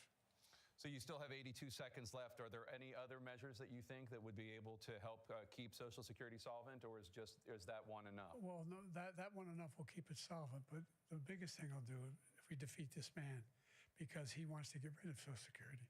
He thinks there's plenty to cut in Social Security. He's wanting to cut Social Security and Medicare both times. And and if you look at the program put forward by the House Republican caucus that I believe supports, is in fact want to cut it as well. The idea that we don't need to protect our seniors is ridiculous. And by the way, the American public has greater health care coverage today than ever before. And on the ACA, as I said, you're in a circumstance where 400,000 people, 40 million people would not have insurance because they have a pre-existing condition. Only thing that allows them to have that insurance is the fact that they, in fact, are part of the ACA. And by the way, the other thing is, we're in a situation where we talk about education for Black communities. I've raised the amount of money for Pell Grants by another $8,000. So anybody making under $70,000 a year are going to be able to get $15,000 toward their tuition. He just doesn't know what he's talking about. Thank you, President Biden. President Trump. So I've dealt with politicians all my life. I've been on this side of the equation for the last 8 years. I've never seen anybody lie like this guy. He lies. I've never seen it. He can look you in the face. About so many other things, too. And we mentioned the laptop. We mentioned Russia, Ukraine, everything. Dang, we would have gotten Russia twice. Misinformation and disinformation. The losers and suckers story that he made up is a total lie on the military. It's a disgrace. But Social Security, it's like deja vu. He's destroying it. Because millions of people are pouring into our country, and they're putting them onto Social Security. They're putting them onto Medicare, Medicaid. They're putting them in our hospitals. They're taking the place of our citizens. What they're doing to the VA, to our veterans, is unbelievable. Our veterans are living in the street, and these people are living in luxury hotels. He doesn't know what he's doing, and it's really coming back. I've never seen such anger in our country before. President Biden? The idea that veterans are not being taken care of, I told you before. And by the way, when I said suckers and losers, he acknowledged after that he fired that general. That general got fired because he's the one that acknowledged that that's what he said. He was the one standing with Trump when he said it, number one. Number two, the idea that we're going to be in a situation where all these millions and millions, the way he talks about it, illegal aliens are coming into the country and taking away our jobs. There's a reason why we have the fastest growing economy in the world, the reason why we have the most successful economy in the world. We're doing better than any other nation in the world. And by the way, those 15 Nobel laureates he talked about being phony, those 15 Nobel laureates, economists, they all said that if Trump is reelected, we're likely to have a recession and inflation is going to increasingly go up. And by the way, worst president in history, 159 presidential scholars voted him the worst president in the history of the United States of America. President Biden, thank you so much. Let's turn to the cost of child care, which many American families struggle to afford. President Trump, both you and President Biden have tried to address this issue, but the average cost of child care in this country has risen to more than $11,000 a year per child. For many families, the cost of child care for 2 children is more than their rent. In your second term, what would you do to make child care more affordable? Just to go back, the general got fired because he was no good. And if he said that, that's why he made it up. But we have 19 people that said I didn't say it, and they're very highly respected, much more so than him. The other thing is, he doesn't fire people. He never fired people. I've never seen him fire anybody. I did fire a lot. I fired Comey because he was no good. I fired a lot of the top people at the FBI, drained the swamp. They were no good.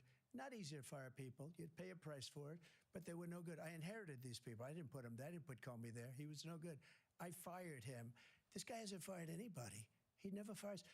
He should have fired every military man that was involved with the Afghanistan horror show, the most embarrassing moment in the history of our country. He didn't fire. Did you fire anybody? Did you fire anybody that's on the border that's allowed us to have the worst border in the history of the world? Did anybody get fired for allowing 18 million people, many from prisons, many from mental institutions? Did you fire anybody that allowed our country to be destroyed? Joe, our country is being destroyed as you and I sit up here and waste a lot of time on this debate. This shouldn't be a debate. He is the worst president. He just said about me because I said it. But look, he's the worst president in the history of our country. He's destroyed our country. Now all of a sudden he's trying to get a little tough on the border. He came out with a nothing deal, and it reduced it a little bit, like this much. It's insignificant. He wants open borders. He wants our country to either be destroyed or he wants to pick up those people as voters. And I don't think we just can't let it happen. If he wins this election, our country doesn't have a chance, not even a chance, of coming out of this rut. We probably won't have a country left anymore. That's how bad it is. He is the worst in history by far. Thank you, President Trump. President Biden? We're the most admired country in the world. We're the United States of America. There's nothing beyond our capacity. We have the finest military in the history of the world, the finest in the history of the world. No one thinks we're weak. No one wants to screw around with us. Nobody, number one. Number two, the idea that we're talking about worst presidents. I wasn't joking. Look at Fact checked on the screen. 159 or 58, don't hold me the exact number, presidential historians. They've had meetings and they voted who's the worst president in American history, one through best to worst. They said he was the worst in all of American history. That's a fact. That's not conjecture. He can argue they're wrong, but that's what they voted. The idea that he is doing anything to deal with child care, he did virtually nothing to child care. We should significantly increase the child care tax credit. We should significantly increase the availability of women and men or single parents to be able to go back to work. And we should encourage businesses to have Thank you, President Biden. Facilities. President Trump, the question was about what would you do to make child care more affordable, if you want to take your minute. Just so you understand, we have polling, we have other things that they rate him the worst because what he's done is so bad. They're not going to answer the question about child care expense. And they rate me one of the best, okay? And if I'm given another 4 years, I will be the best. I think I'll be the best. Nobody's ever created an economy like us. Nobody ever cut taxes like us. He's the only one I know. He wants to raise your taxes by 4 times. He wants to raise everybody's taxes by 4 times. He wants the Trump tax cuts to expire. So everybody, including the two of you, are going to pay 4 to 5 times. Nobody ever heard of this before. All my life, I'd grow up and I'd see politicians talking about cutting taxes. When we cut taxes, as I said, we did more business. Apple and all these companies, they were bringing money back into our country. The worst president in history by far, and everybody knows it. President Biden? Look, the fact of the matter is that he's dead wrong about, he's increased the tariff, he will increase the taxes on middle-class people. I said I'd never raise the tax on anybody making less than $400,000. I didn't. But this tariff is 10% tariffs. Everything coming into the country, you know what the economists say? That's going to cost the average American $2,500 a year more because they're going to have to pay the difference in food and all the things that were imported. Number two, he's in a situation where he talks about how he has not raised, he's somehow helped the middle class. Middle class have been devastated by you. Now you want a new tax cut of $5 trillion over the next 10 years, which is going to fundamentally bankrupt the country. You had the largest deficit of any president in American history, number one. Number two, you have not, in fact, made any contact, any progress with China. We are the lowest trade deficit with China since 2010. Thank you, President Biden. You lost. Thank you, President Biden. Let's discuss an epidemic impacting millions of Americans. Nobody talked about that question. Nobody answered it or even talked about it. The You got opioid close. crisis. And for both of you, the number of overdose deaths in this country has gone up. Under your term, it went up. Under your term, it has gone up. Yeah, I wonder why. President Trump, despite the efforts that both of you have made, Sorry, I'd be so more than cynical. 100,000 Americans are dying from overdoses every year, primarily from fentanyl and other opioids. What will you do to help Americans right now in the throes of addiction who are struggling to get the treatment they need? To finish up, we now have the largest deficit in the history of our country under this guy. We have the largest deficit with China. He gets paid by China. He's a Manchurian candidate. He gets money from China. So I think he's afraid to deal with them or something. But do you notice he never took out my tariffs because we bring in so much money with the tariffs that I imposed on China. He never took them away. He can't because it's too much money. It's tremendous. And we saved our steel industries, and there was more to come, but he hasn't done that. But he hasn't cut the tariffs because he can't, because it's too much money. But he's got the largest deficit in the history of our country, and he's got the worst situation with China. China's going to own us if you keep allowing them to do what they're doing to us as a country. They are killing us as a country, Joe, and you can't let that happen. You're destroying our country.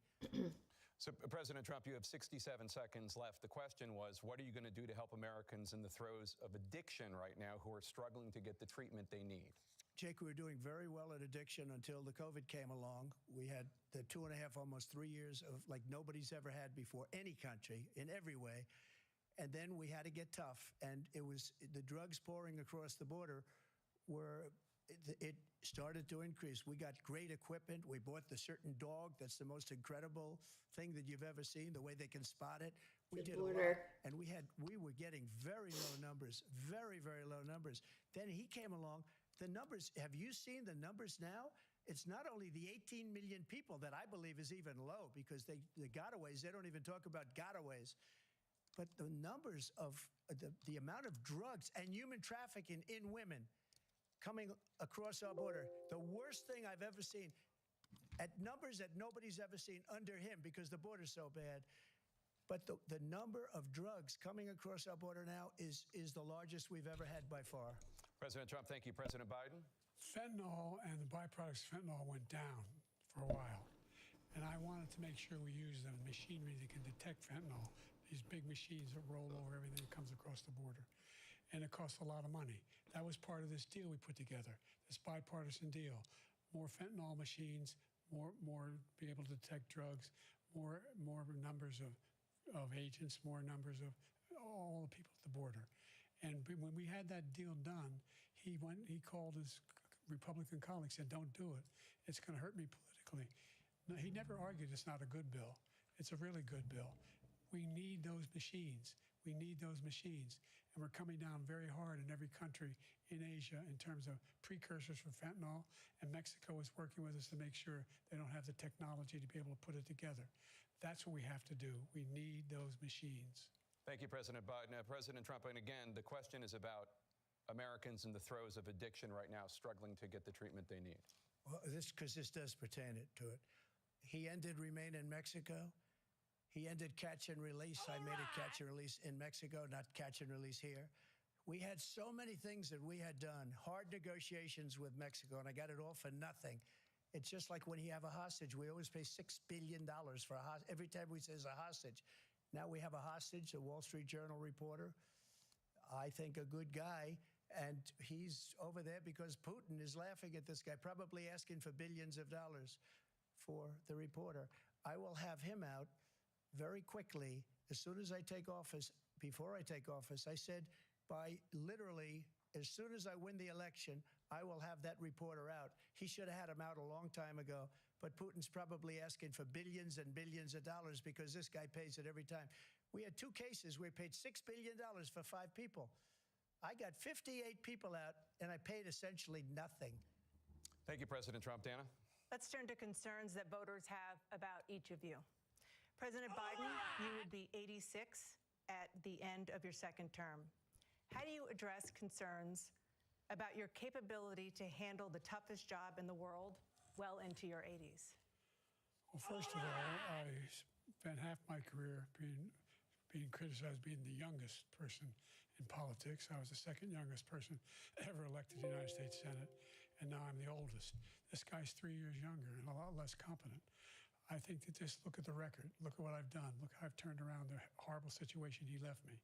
As I said, 15 million new jobs, 800,000 manufacturing jobs, more investment in America, over billions of dollars in private investment in enterprises that we are growing.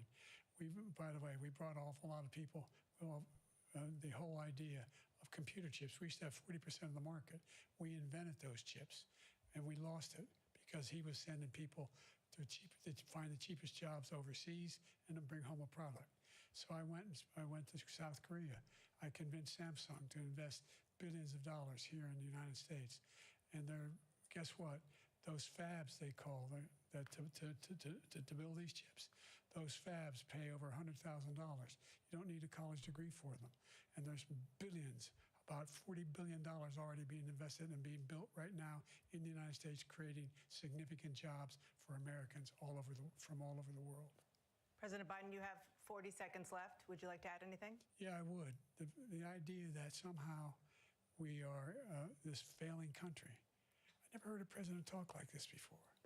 We're the envy of the world. Name me a single major country president who wouldn't trade places with the United States of America for all our problems and all our opportunities. We're the most progressive country in the world in getting things done.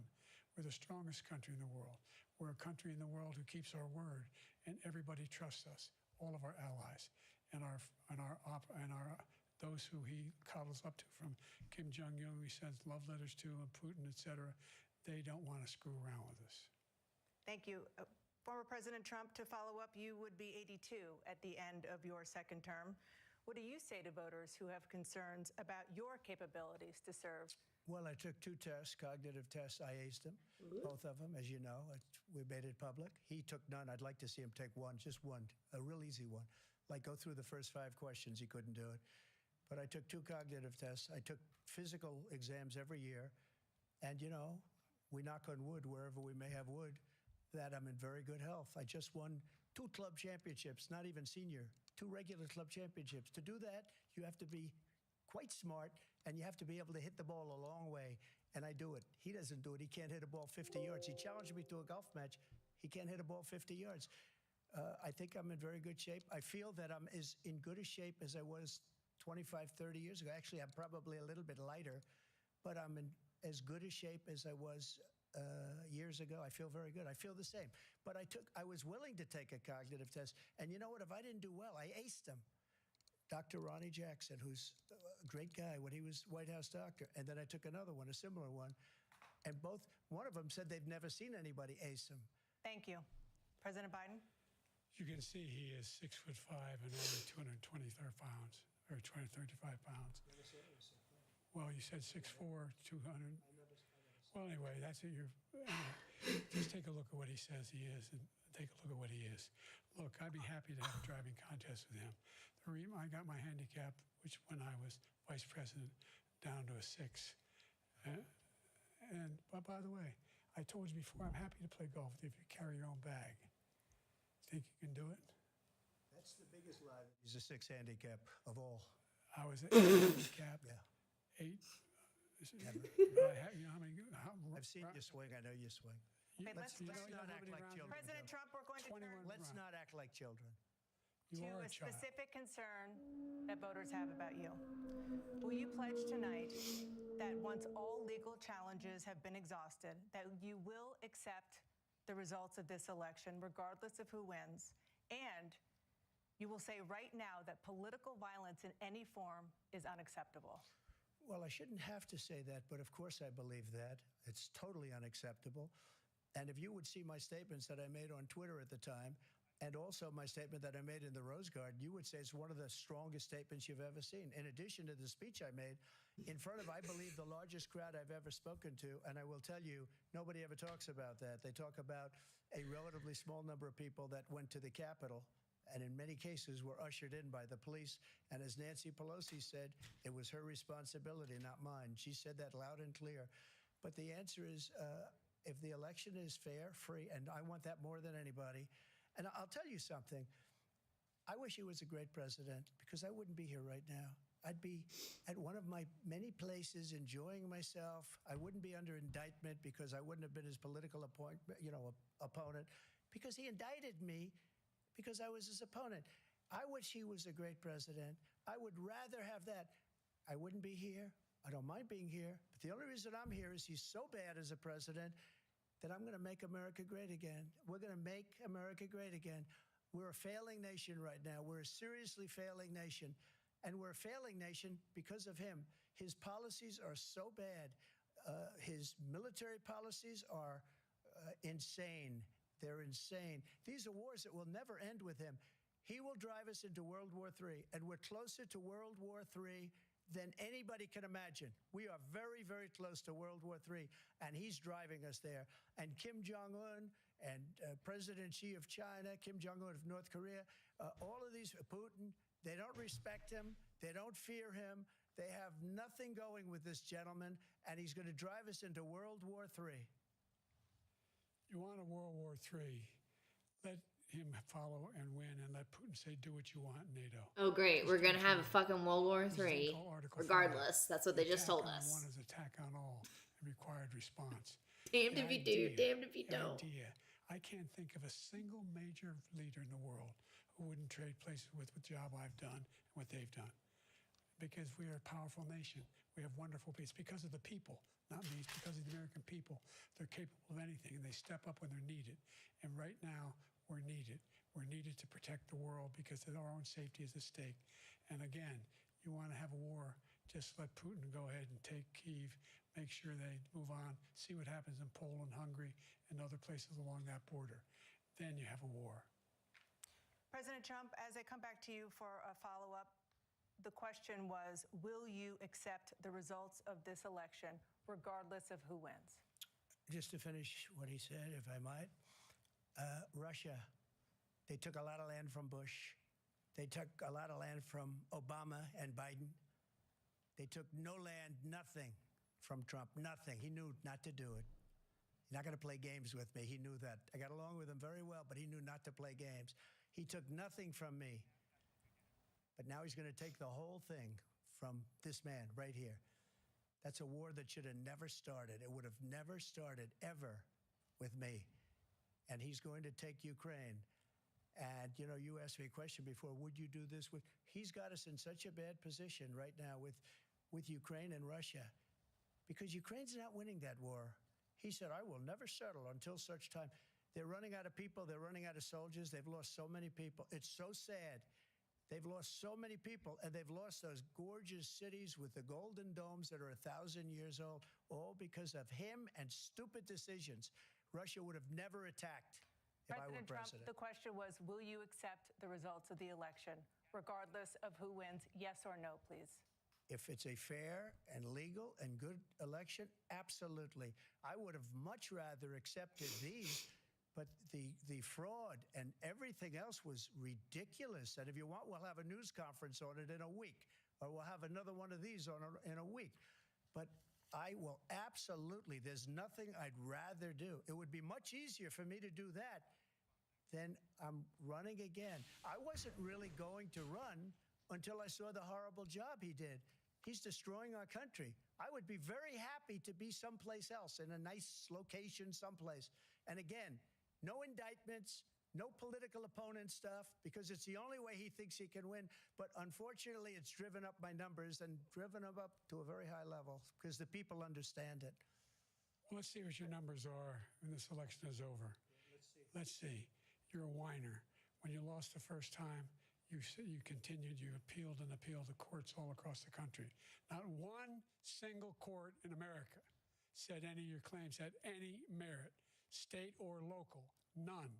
But you continue to provoke this lie about somehow there's all this misrepresentation, all this stealing. There is no evidence of that at all. And I tell you what, I doubt whether you'll accept it because you're such a whiner. The idea, if you lose again, you accepting anything, you can't stand the loss. Something snapped in you when you lost the last time. We'll be right back with more from the CNN presidential debate, live from Georgia.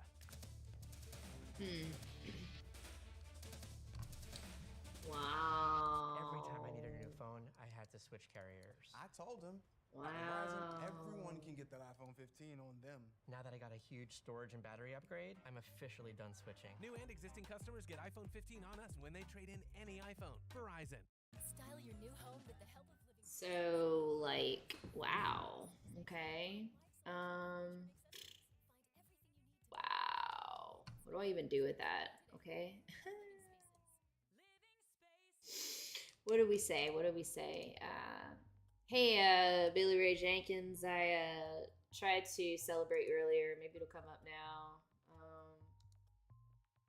Maybe not. I don't know. I'm probably gonna screw it up here. Well, welcome to our welcome to the shit show. Oof, pardon my French. I need to wash my mouth. Yeah, can y'all believe this? It's just going off the rails, I think someone said. Oh, man. Yeah, I definitely think Biden's perked up. I don't know what that was.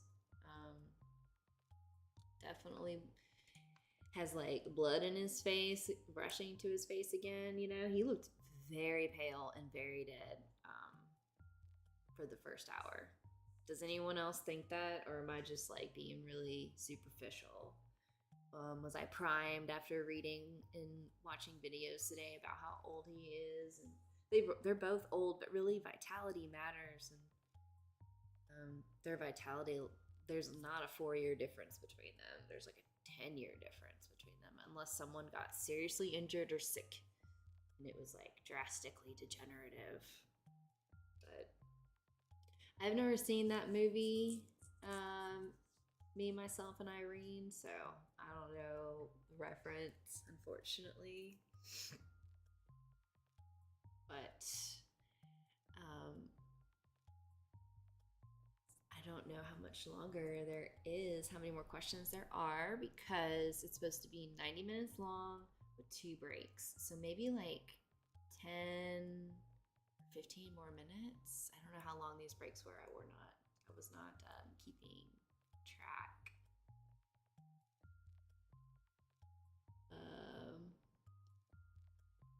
Yeah, no, I think that the trailer was a fail on that one, and it really didn't drive me to want to see that movie.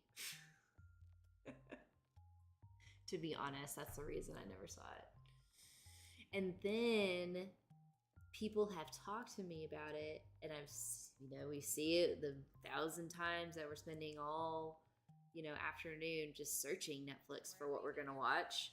And we go by that movie and they say, oh, it's so funny, I haven't seen this in so long. And then I'm like, I've never seen it, we should put it on. Not one person has taken me up on that offer. So I just was like, okay, I figure it's probably as bad as I always thought it was. Nobody ever was like, sit down, you have failed at life because you haven't seen this movie. You have to rectify that now. That's never happened in regards to that movie.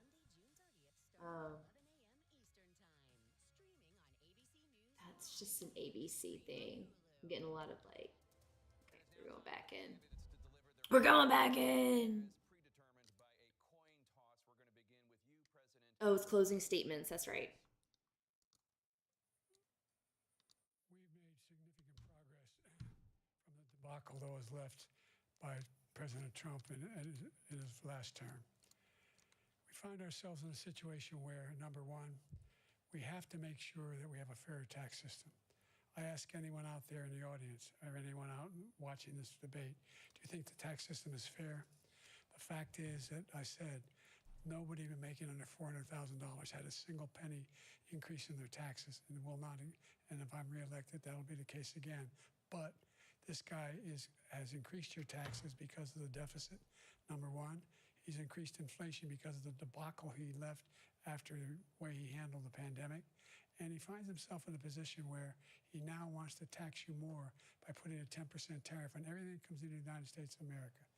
What I did, for example, he wants to get rid of the ability of Medicare for us to be able to negotiate drug prices with the big pharma companies. Well, guess what? We got it down to $35 for insulin instead of $400. No more than $2,000 for every senior, no matter how much prescription they need. You know what that did? That reduced the federal debt by $160 billion over 10 years because the government doesn't have to pay the exorbitant prices. I'm going to make that available to every senior all along. It's happening now, and everybody in America. He wants to get rid of that. I'm going to make sure that we have child care. We're going to significantly increase the credits people have for child care. I'm going to make sure we do something about what we're doing on lead pipes and all the things that are causing health problems for people across the country. We're going to continue to fight to bring down inflation and give people a break. Thank you, President Biden. President Trump, you now have 2 minutes for your closing statement. Like so many politicians, this man is just a complainer. He said, we want to do this, we want to do that, we want to get rid of this tax, that tax. But he doesn't do anything. All he does is make our country unsafe by allowing millions and millions of people to pour in. Our military doesn't respect him. We look like fools in Afghanistan. We didn't stop Israel. It was such a horrible thing that would have never happened. It should have never happened. Iran was broke. Anybody that did business with Iran, including China, they couldn't do business with the United States. They all passed. Iran was broke. They had no money for Hamas or Hezbollah, for terror, no money whatsoever. Again, Ukraine should have never happened. He talks about all this stuff, but he didn't do it. For 3.5 years, we're living in hell. We have the Palestinians and we have everybody else rioting all over the place. You talk about Charlottesville. This is 100 times Charlottesville, 1,000 times. The whole country is exploding because of you, because they don't respect you, and they have to respect their president, and they don't respect you throughout the world. What we did was incredible. We rebuilt the military. We got the largest tax cut in history, the largest regulation cut in history. The reason he's got jobs is because I cut the regulations that gave jobs, but he's putting a lot of those regulations back on.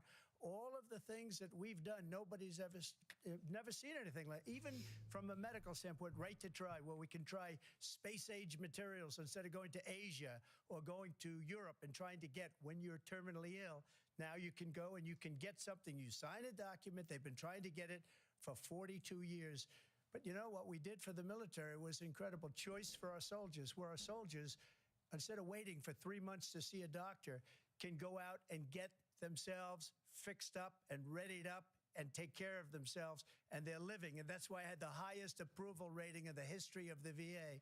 So all of these things, we're in a failing nation, but it's not going to be failing anymore. We're going to make it great again. Thank you, former President Trump, President Biden. Stay with us because we have full analysis of this debate. Anderson Cooper and Aaron Burnett starts now on CNN. Watched as a nation now the first presidential debate of this chair. election cycle. This is the earliest presidential debate that we've ever witnessed as a country. We're staying. I thought it was early too. Acknowledge one another. One of the telling parts of this evening was from the very start, the walkout onto that debate stage in Atlanta. Both the current president, President Biden, and former President Donald Trump walking out onto that stage. There was no handshake. It wasn't anticipated, though there wasn't even a look toward one another as this debate began. The tone was set right away. Dramatic. They debated on issues including the economy, inflation, jobs, handling of COVID, both during the Trump years and during the Biden years. Foreign policy, Afghanistan, how both handled Afghanistan, the role of NATO in talking about Ukraine, what the future of Ukraine looks like. They talked about that was very lame. Whether or not former President Donald Trump would denounce. I knew it would be lame. They're both lame. By the current president, President Biden. There was not an answer to that particular question, though they did spar going back and forth multiple times. The split screen, allowing the country to examine both of these men, and one of the main questions going into the night, because again, when we did this in 2020, they both have been president now. Americans know their records. They've studied for the first debate. They know them. I feel like that one was so just eventful. This one was just sad. Maybe because they're even older than they were the last time. Taxing billionaires in this country, where he was describing what the effect of the policy that he was proposing would have, and then about 5-6 seconds. I saw a poll today. I didn't even bring up some of the polls. I found, but I was looking at a poll, and it was like 55% of Republicans are dissatisfied with Trump being their candidate, And 56% of Democrats are dissatisfied with Biden being their candidate. And I'm just like, how does that happen? A huge exhale from the moment that President Biden answered that very first question. Sources within the Trump campaign said they were asking, You know, I care because they do impact my world. But, you know, I just had to tune it out and create my own world, I guess. Because I don't want to live in this clown world anymore. Yeah, they both suck. And the fact that anyone would put them up front and center, it's like a joke. It's like a great big slap across our face. And I'm just, you know, I'm tired of it. It's so blatantly obvious. And then, you know, half of us, however many, are like, feel that way and they're disillusioned. And the other half are like super gung-ho about either one of them. It's just like, why? Why? I don't know what's worse. Probably the latter. Yeah, the latter.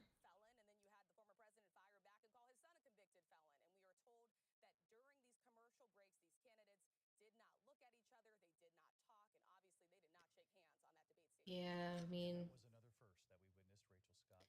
that's what happens when you give, you know, 98% of the population two choices. You get like 52% and 48%, 51 and 49.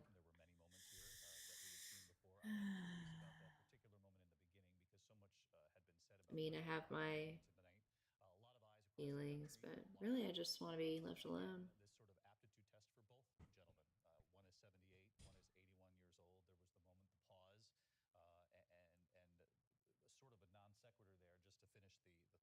Yeah, I don't think that the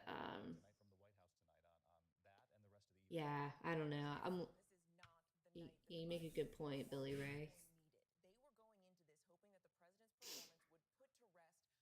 About the abortion bans. It's like, I understand wanting smaller federal oversight and giving rights back to states. Just don't think it's too complicated of an issue for anyone to weigh in, so maybe just don't. I don't think babies that are get made to be born are really cared about. I think it's more like pro-birth and not pro-life, because, you know, address like kids in foster care if you worry about pro-life.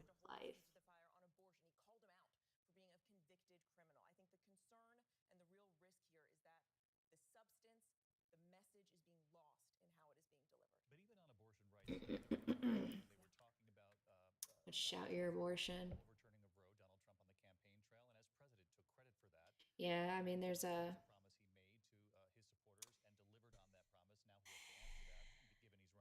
it is in question. I think that, you know, they say those sorts of things and then they don't. I don't know. It's complicated. Oh yeah, middle ground. I'm all about middle ground. I just feel like there's a logic in there. Like on either side, there's like a lot of emotion. And then right in the middle, it's kind of like that compromise that you have to reach, because at the end of the day, we all have different perspective and we all have different experiences, and your experiences are different than mine. And the question is, how did it land? You know, how are voters perceiving this? Yours are for me, and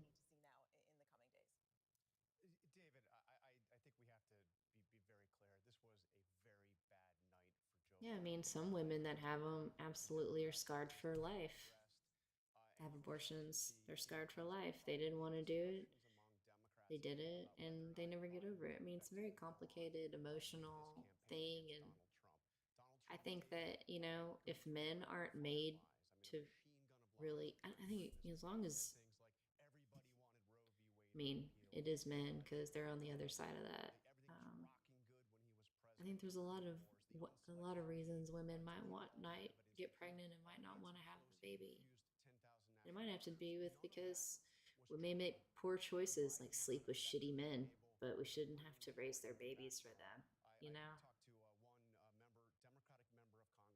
And I think it's really easy for men to be like, well, you should be thinking about that before you do that one thing that's going to change your life forever. It's like your experience of it is completely different than mine. Not only that, I won't go into that. I'm not prepared to speak on science right now. I don't want to say anything wrong and sound like completely incredible. I'll let the way I pronounce words and mispronounce words do that for me. The big question is, will any of it become public? Because it is very difficult to imagine a scenario where Biden can replace the president. You would have to somehow open up the convention. Biden would have to, be the one leading it and saying, I'm going to release my delegates. There's absolutely no indication that he is willing to do this. And no Democrat is going to want to further damage Biden beyond what we saw tonight by being the first to come out and say that publicly, unless it's determined there is truly a viable path to find another nominee. And certainly we don't want to get ahead of ourselves as reporters either. So let's bring in Donna Brazil, ABC News analyst, former DNC chair. Donna, what do you make of President Biden's performance tonight? Well, I think there were many missed opportunities. We wanted a couple of doubles, a few singles. And yes, we wanted him to hit it out of the ballpark. But the fact is that I think the president was trying to not only get his message across, which at times he had a hard time, but he was also trying to set a narrative. Who are these people, and why do we care? Got an opportunity to reach that point. So I believe it was a missed opportunity. Will it change the trajectory of the race? Perhaps on the margins, but you know. All right, who do you think won? Because I definitely think Trump won, and I'm not saying that because like I want him to win or anything. It was just so painfully obvious. What he said, well, tomorrow will be fact check, and we know it was not true. The bottom line is this race is going to continue. There's no effort. Bottom line, these candidates are old. I've said it before and I'll say it again. Old. Just older than the damn hills. Most experienced person in the race, and I do believe the American people want. At this point, I don't even want experience. I want a new person fumbling around in that role, because watching these experienced people fuck around in the dark with no flashlight is like, at some point it stops being stupid and it starts being deliberate. Yeah, I mean, truth be told, I always vote for the third party, but what is it? What fun is it to be in the 8%, 2%?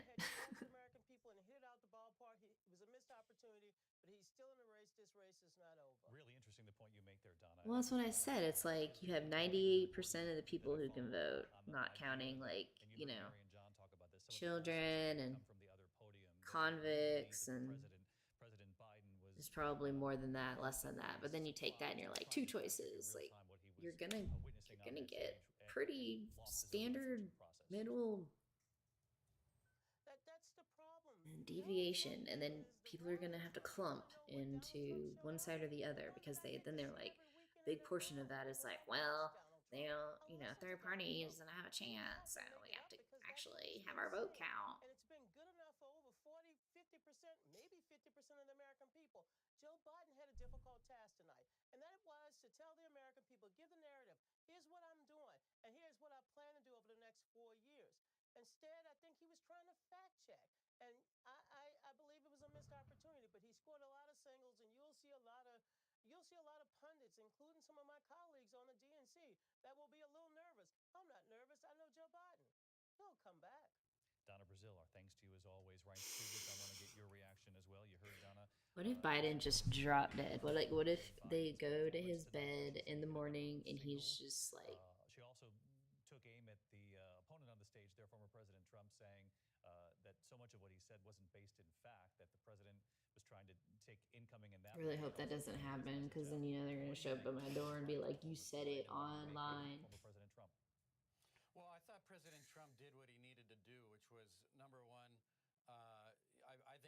most part, he was civil. I think, secondly, he stuck to the issues. I think he did very well on immigration and the economy. Look at this bug-eyed dude. Failed. And then he let Reminds me of a guy I know. talking about right now. Actually. This was an absolute dumpster fire, train wreck. I think the Donna's going to get her invitation to a Zoom call tonight from the DNC. All the talk is about replacing Joe Biden on the ballot. If you're Gretchen Whitmer or Gavin Newsom. Wow, yeah, but they are talking right now. By the phone. And it's not easy. I know that. But it's going to take Joe Biden deciding that he should step aside. I don't know if he's going to do that. But I think there are going to be a lot of people talking to him about stepping aside. Look, Joe Biden needed to do two things, and we talked about it before the debate.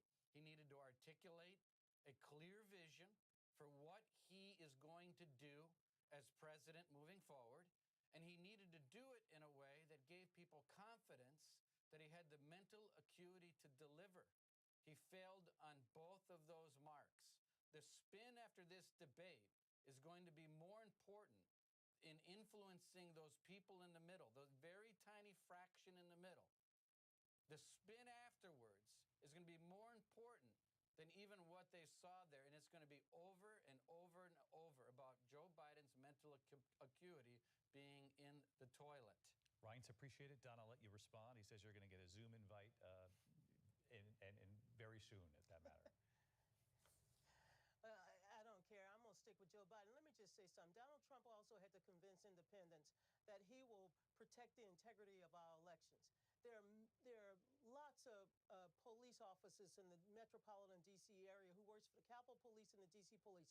They are still dealing with their injuries. They're still dealing with the trauma. The notion that those Americans came for a peaceful protest is wrong, and that's why I think Joe scored a single on that. All right, Donna and Reince, we appreciate it as always. I want to bring in our senior justice correspondent, Pierre Thomas. Pierre, you heard President Biden tonight reference the former president for the first time certainly on the debate stage, of course, but for the first time face-to-face as a convicted felon. You saw Donald Trump's response in that split screen.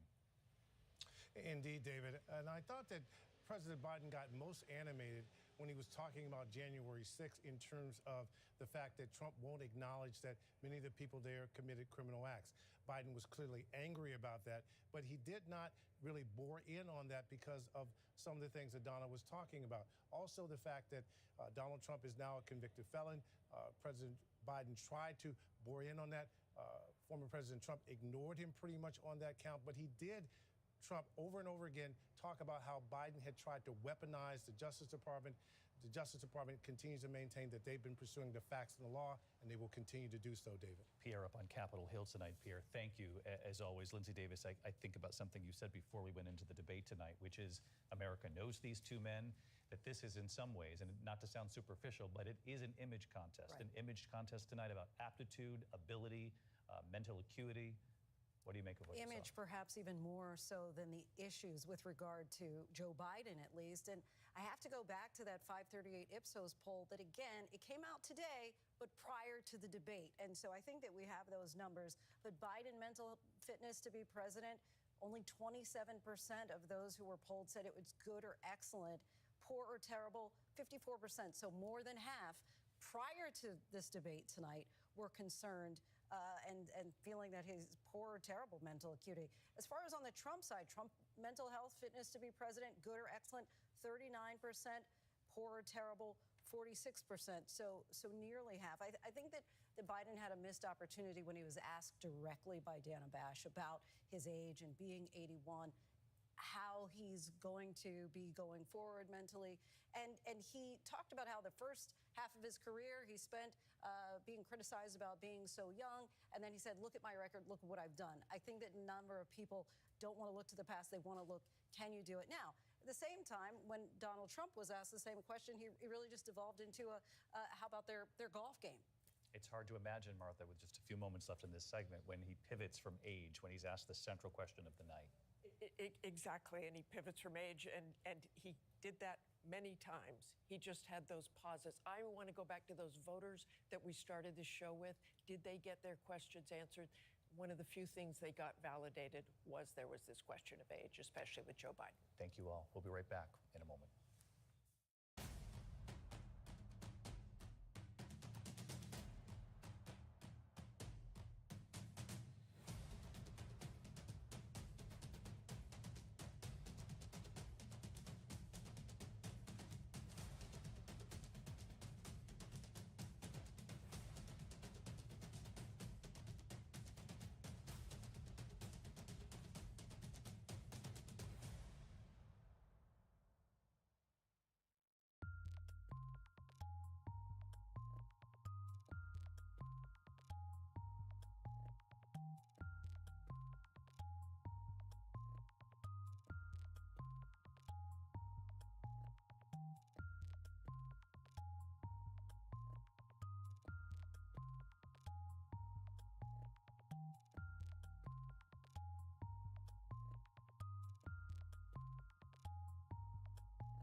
people start their day here. From ABC News, this is Start Here. To be in the know and get a different take on the day's top stories. Start here. Now, that's a part of the story I bet you didn't see coming. Make it your daily first listen wherever you get your podcasts. ABC's David Muir, the most watched newscast in America. More Americans watch World News Tonight with David Muir than any other newscast. Reporting from the New Year celebration in Times Square, New York, I'm Alex Perche. Wherever the story is, we'll take you there. You're streaming ABC News Live. We're back now after our coverage of the first presidential debate. A lot of talk about both of their performances tonight, but of the president, President Biden, the White House tonight saying? The campaign is saying that he did find his groove. They say Trump lied a lot, and people don't like that. They feel the president was solid on substance, and that is where he had his best performance. Mary Bruce, thank you. We're going to continue our coverage on parts of the network in the West and certainly on ABC News Live. Good night. Whenever news breaks. We are here in Israel, a nation at war. Oh man, y'all, that was a roller coaster of boredom. Is that even a thing? I think it was an oxymoron. That was intense. Of just like, draining. Well, it's over. The first debate is in the books. Or as my friend in middle school used to say whenever I'd say that, she'd say, "What books? Where are these books?" Oh, man.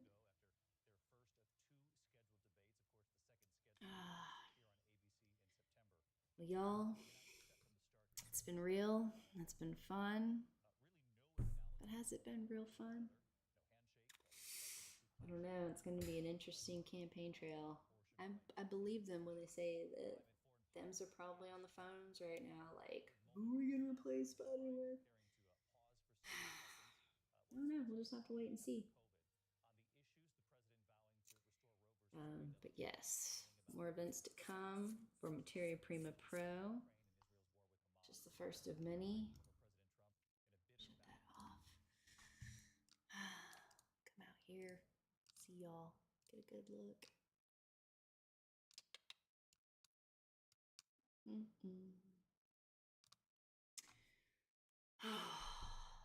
Silence. Isn't that nice? Can y'all hear me all right? Am I coming in clear? Ah, thank you. Well, you know, we had so very little to work with.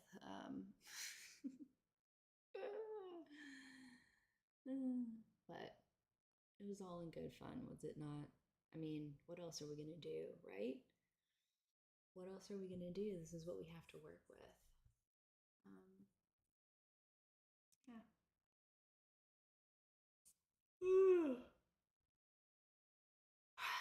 Like I said, that was draining. Yes, it was nice to have a Twitch stream. It's been a minute.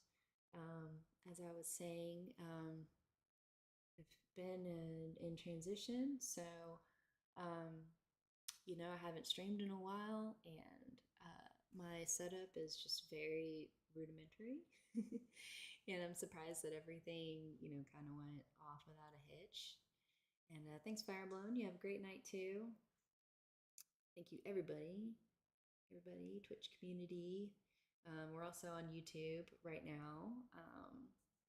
And yeah, multi-streams, more multi-streams to come too. I'm figuring it out, guys. I'm figuring it out.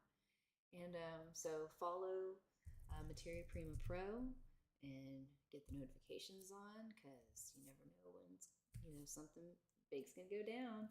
And join the Discord server and put announcements in there. And there's all sorts of information about our current projects and our team members and just all the exciting things coming. And there are a lot.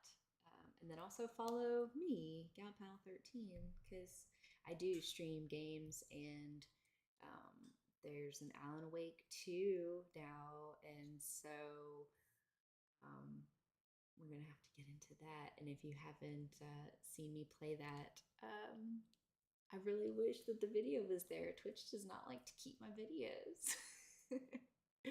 But we'll get into some more games, and now that dust is all settling and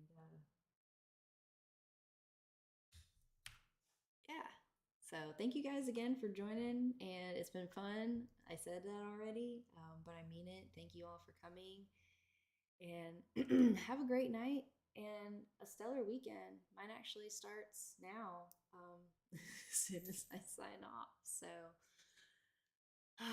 with that, take care and catch y'all later.